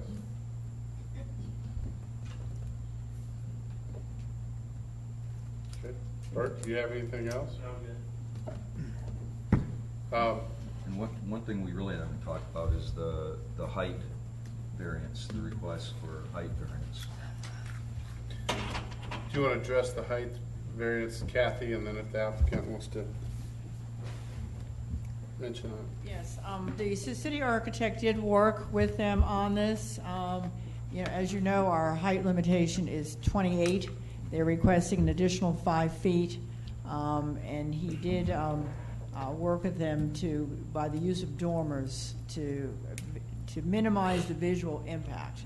And so the 5 is the minimum amount that we felt we could get to achieve the look they want on the houses with the dormers, as you say. So there's not a full third floor; it's a dormer architectural style, and so the architect did feel comfortable with that.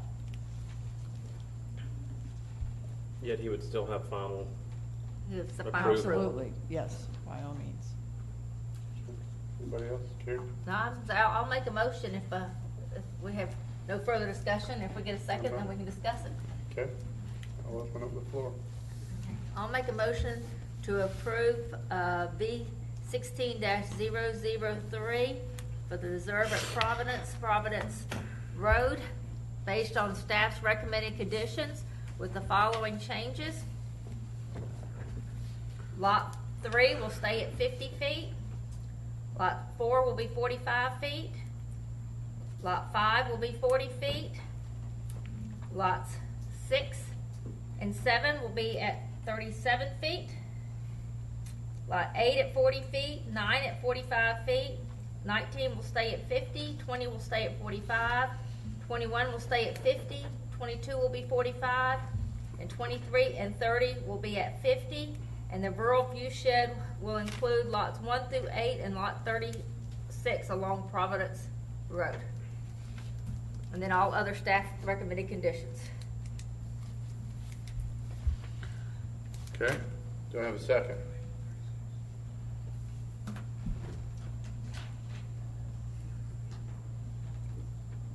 Okay. Going once, do I have a second on that motion? Okay, that motion will die due to the lack of a second. I'll make an alternative. Okay. Motion to. Kathy? Sorry? You want to include the height variance as well? Well, I said all other staff recommended Okay. conditions, so Okay. yes. But Yeah, that one died though. Okay, Bert? I would make a motion to approve agenda item 16-131, only including lots 3 through 8 with the front setbacks. That's what Karen just read, I believe. 3 at 50, 4 at 45, 5 at 40, 6 and 7 at 37 feet, and 8 at, which one did you go with on that? 40. 40. 8 at 40 feet, and not including 9, 19, 20, 21, 22, 23, or 30, and also including the verbiage for the additional buffer, rural buffer for 1 and 2 and 36, I believe it was. 1 through 8 plus 36. Yeah, the ones that were read out. Yeah, 1 through 8 plus 36. Okay. Got a motion from Councilmember Hewitt. Do I have a second? I'll second that. Okay, I have a second from Councilmember Morek. Now I'll open up for discussion. First thing, I always would want to, there's a motion and a second, but I'd certainly want to ask the applicant, their thoughts on that. I'd, hate to approve a motion and have, be better just to deny it if the applicant wasn't, get his opinion on that.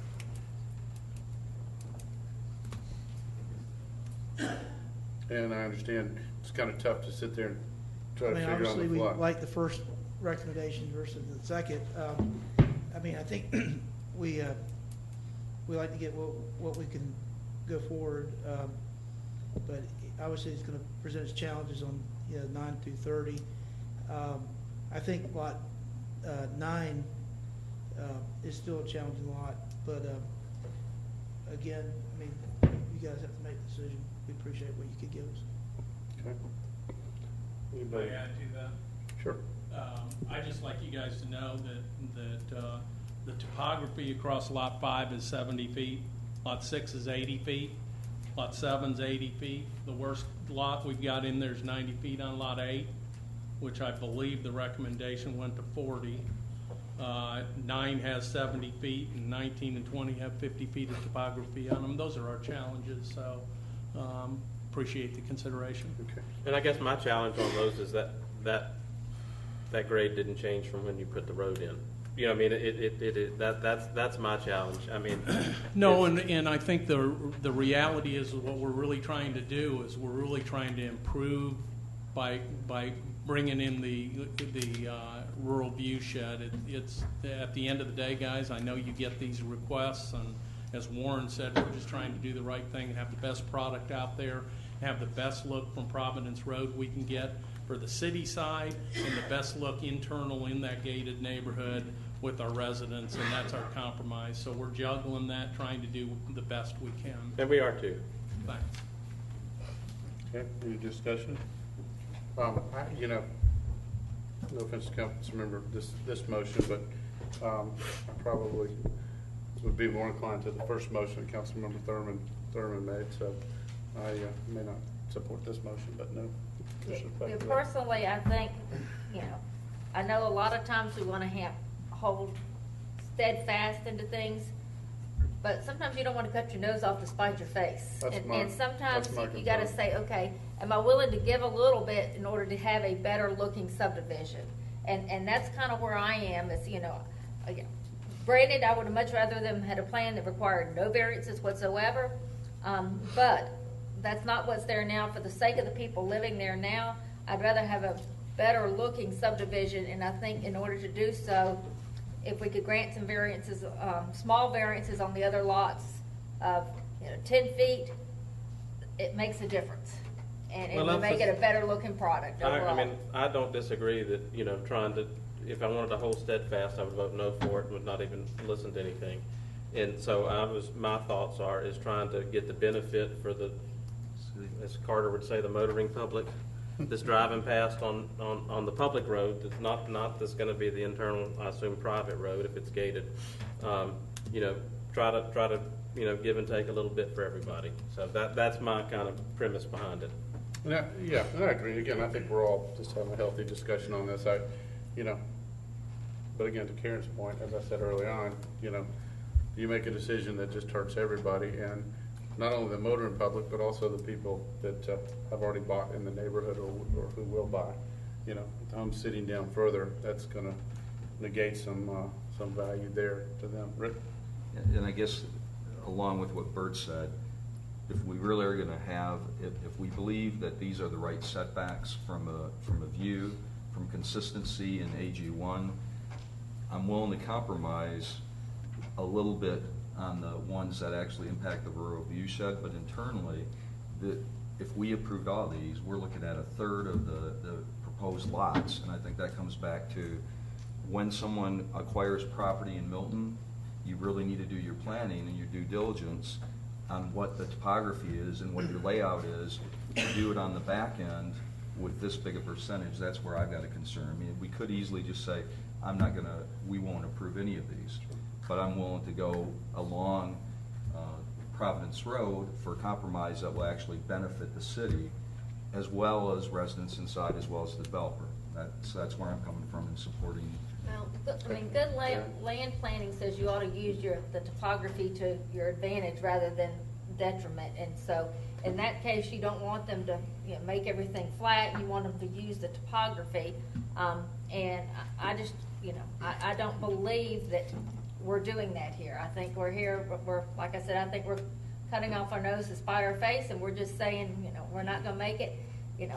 They're not trying to get smaller lot sizes. They were trying to get smaller lot sizes. I think the discussion would have been over an hour ago, because I don't think any of us would have supported a smaller lot size. But in this case, all they're wanting is a little bit of a variance to make the subdivision look better, to make the houses look better. Nobody likes houses that are in the middle, that are down in holes. They don't sell for near as much money. They build a lower price range house, a lower quality house, and I don't think that's really what we want. So I'd rather them give a small variance and have them build something that looks better and more in keeping with the subdivision. Anybody else, Matt? I just find this argument kind of humorous, really, and not for the developer or for anybody else. I mean, this represents the inflexibility of AG1 right here. I mean, this whole thing we're discussing represents the inflexibility of AG1. And had we had a conservation subdivision, for example, we wouldn't actually have any homes on the rural view shed. We could have had them placed in the back. But we don't have any other options, and therefore we get these kinds of challenges that come before us. So we sit here and have to look at variances for these things to try to be able to do exactly what everybody's saying we want to do, is make a better product. And the very thing is that now we have AG1, which if we don't deny this, the developer is still going to build according to the current rules that we have from an inflexible perspective. And now in order to make it set, we actually have to make various changes to make the better product that you say we need to do. And so from the very beginning of this, we're in a bad place because our existing laws were just this way. So it's frustrating listening to this argument right now when we're saying a lot of things, trying to find ways to be flexible, while at the same time our very laws are creating the inflexibility that we have. That is what is going on, needs to be said. But anyway, on this particular piece of property, I haven't seen strong elevations to see what that would be. I think that the houses inside, I went and drove it today, look good from my perspective. But, from where it is, we have AG1 zoning. The only thing I do have a problem with is that we knew what the product was during the current laws that we have.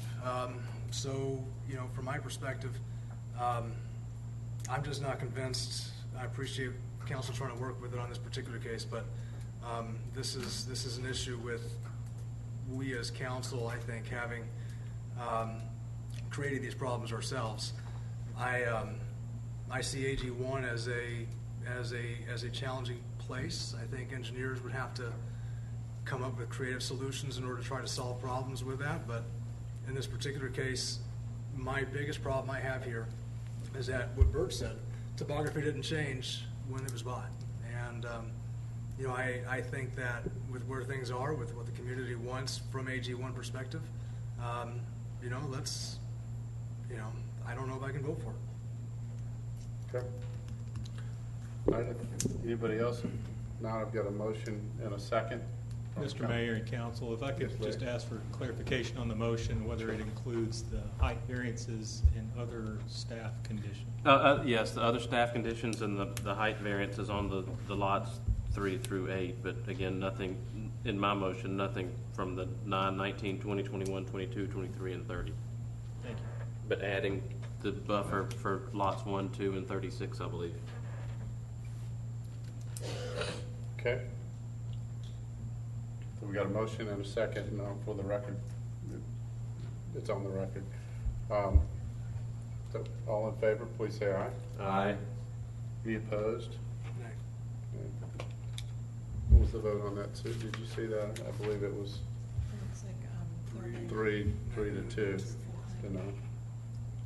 I'll try another motion if we want to. Okay, I'm open. I don't know if anything's going to happen, but I'll try another one. I'm open for motions. I'll make a motion that we approve VC 16-003 with all of staff recommendations, except for Lot 3 will be 50, 4 will be 45, 5, 40, 6 and 7 would be 37, 8 would be 40, 9 would be 45, 19, 20, 21, 22, 23, and 30 would all be 50, and a rural view shed for lots 1 through 8 and lot 36. Okay, do I have a second? I'll make a second. We've got a motion and a second. Any discussion? Can we read it one more time? Yeah, Karen, if you want to clarify that, make sure staff has this one. Lot 3 is 50, 4 is 45, 5 is 40, 6 and 7 are 37, 8 is 40, 9 is 45, and then 19, 20, 21, 22, 23, and 30 are all 50. 50 is just a 10-foot variance, and so to me, that's, if you can build a nicer looking house with just a 10-foot variance, that's not that big a deal, but. Okay, is there anything else on that motion? Well, then it's staff's recommended conditions, including the height, and the rural view shed on lots 1 through 8 and lot 36. Okay. Is there any discussion? Rick? Just one question, Karen, why are you making the distinction between, on 6 and 7, the 3-foot distinction going down to 37 versus sticking with the 40 as a standard? Well, I mean, he had just said those were more challenges. Those are two of the ones that he needed a little bit more. He was wanting to go down to 30 on those, and I just said 37. If we wanted to make it 40, I would be okay going with 40 on those if we needed to get the support. So. Okay, well, Could you point those out on the site plan, please? They're the ones that are right there in the corner. In the cul-de-sac? Those are the lots I was most concerned about the rural view shed on. 6 and 7? What's the area of each one of those? So what's the lot size of each one of those? 7 is 2.37 acres. And 6 is 1.14 acres. Plus you got right away. Yeah. But those are the ones I was most concerned. Those are the ones right there across from Summit Hill that have some pretty big trees on them. That I was most concerned with making sure we kept the rural view shed on. And so that's why I was agreeable to go down to 37 on those to make sure we kept the trees. But your motion does include the rural view shed even at the 37. 1 through 8. Oh, yeah. 36. Yeah, So if we 1 wanted through to- 8 and then if we wanted- 36. Okay. All right, we got a motion, Councilmember Thurman, and I second it. Any more discussion? Hearing none, all in favor, please say aye. Aye. Any opposed? Okay. Okay, the motion fails again, or fails. All right, we'll, do I have another motion? I'll open up for motions.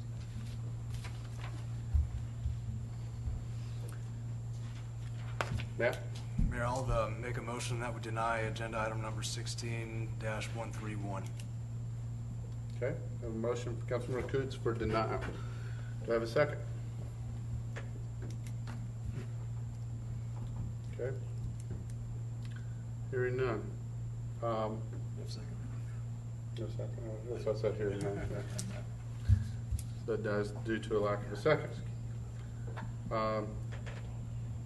I'll make a motion, going back to Councilmember Thurman's motion, but changing it with verbatim, except the 2 lots, number 6 and number 7, bump those back up to 40 feet instead of the 37.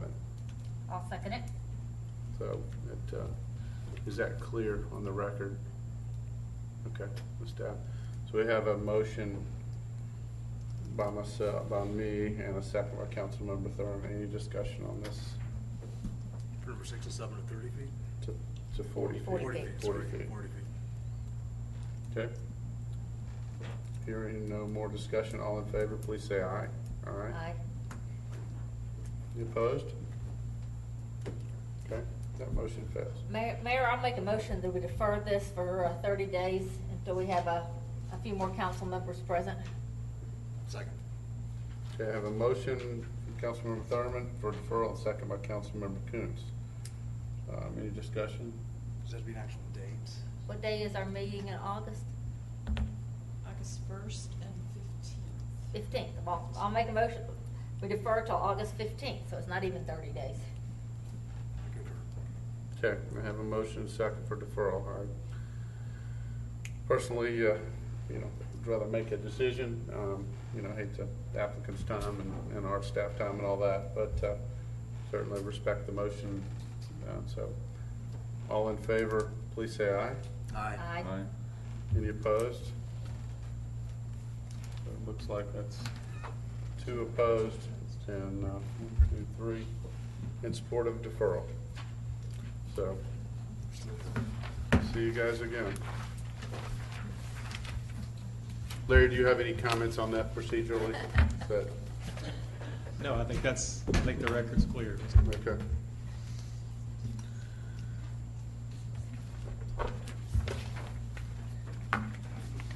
And I close that public hearing just for the record. Okay, we'll move on to unfinished business. Sudi, if you'll please sign the item.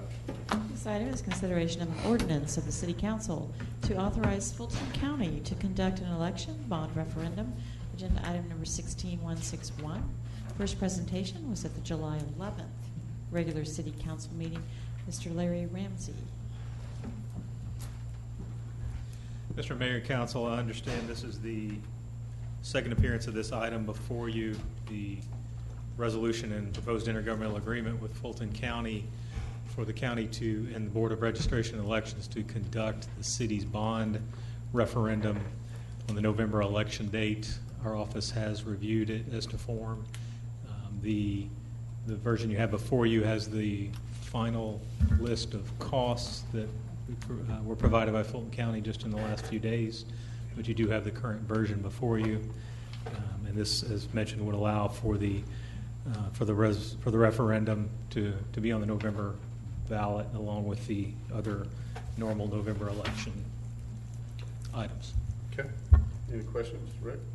Just a quick question. So this essentially says we're going to continue using Fulton County to allow our vote and to do the voting process at the precincts. That's right. That's right. The city does have the option, obviously, to conduct its own elections, but Right. That obviously would have a different set of costs. So that's essentially what we're doing, is we're continuing on the same type of thing that we did. That's correct. It's very much a normal, almost boilerplate intergovernmental agreement for elections with Fulton County. Okay. Okay. Any other questions? All right. I'll open up a motion. Mr. Mayor, I'd make a motion that we approve agenda item number 16-161 to use authorize Fulton County to conduct an election I'll on second our that. bond referendum. I'll second that. Okay. I have a motion from Councilmember Hewitt, or from Councilmember Morrig, and a second from Councilmember Hewitt for approval. All in favor, please say aye. Aye. Any opposed? That's unanimous. Thank you, Larry. Okay. We have no items under new business, so I'll open up for reports first to council. Anybody? I think Matt had something he wanted to read. I did. So as Sarah had mentioned earlier, and we're talking about the Art Council, we had a resident named Charlie Fisher that came to the staff with an idea on a 9/11 memorial, and being from the New York area himself and having friends that were in the Twin Towers, it was very near and dear to his heart. He actually,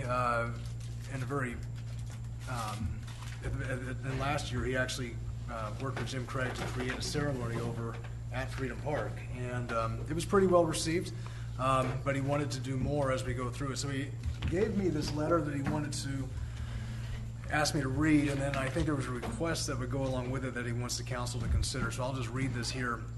My name is Charlie Fisher, and I live at 388 Taylor Glen Drive in Milton, Georgia. I moved here almost 4 years ago from Massapequa, New York. While living in New York and for the first 2 years here, I was a member and co-chairman of Tuesday's Children, a nonprofit 9/11 charity that was formed to help the families affected by 9/11. Today it is one of the last active 9/11 charities. After living here for a year, I gave the former police chief and fire department chief flags containing the names of all the people who passed on 9/11 in hopes that the city could use them. Nothing was done with them, so the following year I gave one to the Milton High School principal, who I was told on 9/11 put it on his couch. In frustration, last year I emailed the mayor who put me in touch with Jim Craig, our Commissioner of Parks and Recreation. Jim Bean from New Jersey found the flags, and we did a small ceremony at Freedom Park. This year we hope to do an even bigger one. Early this year I was speaking to a Tuesday's Children board member who lost his dad on 9/11. The discussion led to why Milton does not have a permanent memorial. I contacted Jim Craig, and he said a good idea, but as far as he knows, the city had no plans to have one. I then he contacted me, and I liked the idea, and we had a meeting with Jim and Steve Krookoff, and they thought it would be a great idea to go forward. I have contacted the law firm of Kilpatrick, Townsend, and Stockton, who have agreed to do a 501c3 document for me pro bono to get the ball rolling. I have also contacted the 9/11 Memorial folks about getting a piece of steel for our memorial. They require a letter from the city requesting it. I have also found out that there are family members of people who died at the Trade Center on 9/11 who are also Milton residents. My goal is to form an exploratory committee of family members and anyone else impacted by 9/11. I worked on the 102nd floor for 3 years in Tower 2, then had New Yorkers and then others from the community. I would hold an open contest for a rendering of what a memorial should look like with the help of the art committee that Sarah's putting together. My hope is that the city would donate land for this project and that we would hold fundraisers so that the cost to the city would be minimized. To summarize, I and my committee would be doing the heavy lifting. What I would need from the city is the land, have you put out a notice on the website and other social media so that I can get people involved and the involvement on an advisory basis from city officials. Similar to what was proposed earlier in one sense, although not nearly to that magnitude, but what Charlie is basically proposing is there is a group that has 9/11 memorabilia that still sits there, and they are quickly disappearing from what I understand. I'm not sure if steel still exists there, but Rick and I have been to the Swanee exhibit, and it was a fantastic exhibit if you've ever seen it. And looking at the idea, I think if we have an opportunity to do it, we might want to put a letter together for this group that might request some of that material. If we do that, though, I think it behooves us to try to find a place to put it. Jim has been working with the Parks and Rec Committee. They, from what I understand, I think they are open to the idea. Obviously, with an Arts Commission that is yet to be created, whether they would be involved or not in this process would be an issue of timing more than anything else. But the real request begins if we as a city would be willing to put forth a letter to the group that he mentioned here, I guess Tuesday's Children, to request some artifact of 9/11 that we might have with the intention of building some kind of memorial through the committee process. There's already been talk about maybe Bell Memorial Park as a location, or Freedom Park as well, or maybe doing something even by the new City Hall, but that is yet to be determined. There's no set place on that. But if we do want some of that material, we might want to send a letter requesting that. And that's basically it. Sarah, you want to say something? Sorry. Yeah. Okay, so I called and just talked to like a receptionist type person at the place where you're supposed to send the letter. And if we send the letter in and say when we get contacted, we've since decided to no longer do this, there's no harm, no foul. You don't still get charged. However, if there were to be a large piece of something, we do have to pay the transfer fee for it to get here. Right. Transportation. Right. So, But it doesn't hurt anything to go ahead and request it. exactly. Right. And they would notify us what we got. I Right. assume. Yeah. It wouldn't just show up with a bill. All right, so, We you know, could see a picture is first. there support in general? Just to tell Joe to put it on run the back of his motorcycle and carry it down. All right. Okay. When are you guys on a horse? Bring him out, bring it on There a we go, horse. bring it on a horse. Okay. Exactly. All right, thanks. Anybody else have anything? All right, we'll move on to staff. Couple reports. Kathy? Thank you, Mr. Mayor. We have been asked to make our reports based on our initiatives within the strategic plan, so I will be reporting to you accordingly. 3 of the initiatives that are in the strategic plan that relate to a signage program. and including not only a signage program, but a street topper program, and also a program for historic landmarkers and points of interest. You did have your presentation tonight, so we are working on it, and we will come back with a more in-depth report with pricing in terms of how we can afford this. The next initiative was to create a master plan for downtown Milton, Crabapple. That is underway. We have had focus group meetings already. I think many of you were there for them. And we plan to hold a 3-day charrette on this initiative in early September for the public. And you'll be invited to that, of course. The next one is to update the tree preservation ordinance. And I have prepared an RFQ, request for professional qualifications, that has been advertised.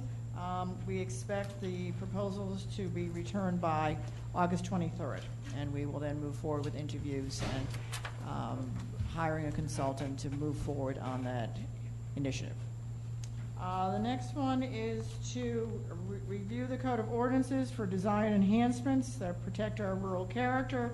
And as you know, we have a joint work session scheduled with the Planning Commission and the City Council that is going to be held on August the 8th. So we are moving forward on that initiative. Next one is to review the potential of asking the public to consider a bond issue. You voted tonight on that very item, so that is moving forward. And then lastly, to reflect green space needs within the updated comprehensive plan. The comp plan is being drafted. You did hold a workshop meeting with the Planning Commission on the earlier this month, so that also is moving forward. So those are my initiatives in terms of what I have done to date. Okay, any questions, Kathy, on that? Thank you very much. All right, thank you. All right, David, I think you're up next.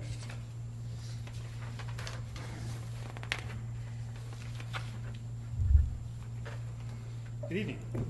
Well, first part of my staff report is always reporting on the stats. Pretty unremarkable, as usual. Nothing serious broke, so things went pretty smoothly in that regard. Now, for my strategic plan, it really falls into a couple of different categories. First one is basically being citizen-focused, where we see how the city is growing, if not in density, but at least in access. We're looking at the internet, the information superhighway, where demand is ballooning everywhere. You see Google Fiber coming into Sandy Springs and Buckhead. At some point in the near future, I expect it to hit Alpharetta, and someday down the road, I would like to see it hit Milton too. We're going to have that kind of need for bandwidth. Everything is done online these days. Video. You got Netflix and all these kinds of services that are all done on the internet, and so standard television antennas, things like that, are going away. And so we're looking at how fast will this go, and will we be prepared for it? So we're looking at getting public Wi-Fi in all of our active parks, so that we can offer access to those people who are currently. You go out to Bell Park, you may hit a dead zone for your cell phone. You want to be able to have access while you're there, so we want to provide that. To help you catch the Pokemon in the park? I think we should ban Pokemon personally, but that's not up to me. Anyway, so and beyond Wi-Fi, we're looking at even growth in cell technology. Council's already voted on microcells and technology like that the kind of cell tower can fit on a telephone pole. But as we approach 5G in the next year, yeah, it's coming. You're going to look at these microcells are going to be more the standard in your standard higher towers, because the signal requirements are so much more for 5G that towers are going to have to be smaller and closer together. So as we go into the future in this regard, we're going to have to engage with AT&T, Verizon, all the other providers in the area to make sure that our citizens don't get oversubscribed to an old service that can't really support their needs. So we'll be reaching out to providers and strategically trying to steer them in places in Milton that will develop, so we can say, hey, this is where we're building, this is where we'd like to see you guys build as well, and have them have their own 10-year, 15-year strategic plans in that regard, so that we don't fall behind the technology curve. So the other topic I've got tonight is internal to this city. We've been in going over our strategic plans, it kind of struck me that even though this has just been put to paper in the last year, it's actually something we've been working towards since I've been working at the city, and that's a records management system. We inherited the records management system from CH2M Hill, and we've been working with that since 2009, I think, is when we got it. Our records go back farther than that, and we've got a lot of that scanned. But going forward, we've found that the systems are becoming more centralized in nature. The offerings that vendors have will take not just what you scan into the system, but also what you have in your network folders. They can take advantage of physical files you have and import them into these systems so that everything is centralized. You won't have to go from department to department to find information you need. You could just get it all in one place. And so this is where we've been going. We got VC3 under contract in 2014. They're going to provide the technology infrastructure that supports this. And then internally here, we'll provide the information side of it. And what we want to do is manage that more. We want to have more defined roles between the technology side and the information side so that we can have a comprehensive records management solution. I'd just say thank, glad kind of reaching out and looking to the future for citizens and all the needs. It's coming. Anybody? Anything else? Yeah. Yeah. I don't even know what to ask. Without him here, you're. I see help desk numbers have gone down. Thank you, Dave. That's a good thing. All right, Carter? I just have one real quick thing. Yeah, because Dave used most of your time. We've had been asked to provide 2 members to the North Fulton CTP Steering Committee. Last time we did this, the chairman of the Transportation Advisory Committee and Matt Marietta were on it. We don't have that advisory committee, so I just wanted to touch base with you to see if you wanted to appoint someone or if you would be okay with us asking for volunteers off of CPAC to see if we could get 2 members of that to sit in on the North Fulton CTP. I would just say, I like the idea of having somebody that's involved with CPAC on there. I don't know what the council thinks. Okay with that. You guys? What's there? I know it's the planning commission, and then there's another 7 members on there. Because I know that I've spoken to a planning commissioner or 2, and they're not speaking for them, but they're getting a lot of meetings on their plate. I think. Or would Councilmember Lusk be willing to do something like that, because he's into roads and transportation, and he has more time since he's not on CPAC. Do we know what the time? Yeah, hey, that's what he gets for not missing a meeting. He gets pointed to something. I think the last time we did this, there was only 1 or 2 meetings that these members would attend, so it's not a heavy time commitment. Would a CPAC member, obviously they have less meetings than the planning commission to double up. Does that make more sense than, an elected official? Or Michelle and I talked about just reaching out to the committee and asking if there were any volunteers, and if there were, we'd take them. If there weren't, we would work on another alternative. That's fine. It's okay. Okay, thank you. Consensus on that. All right, I have a motion we adjourn. Second. A motion and a second adjourn. All in favor, please say aye. Aye. Any opposed? That's unanimous.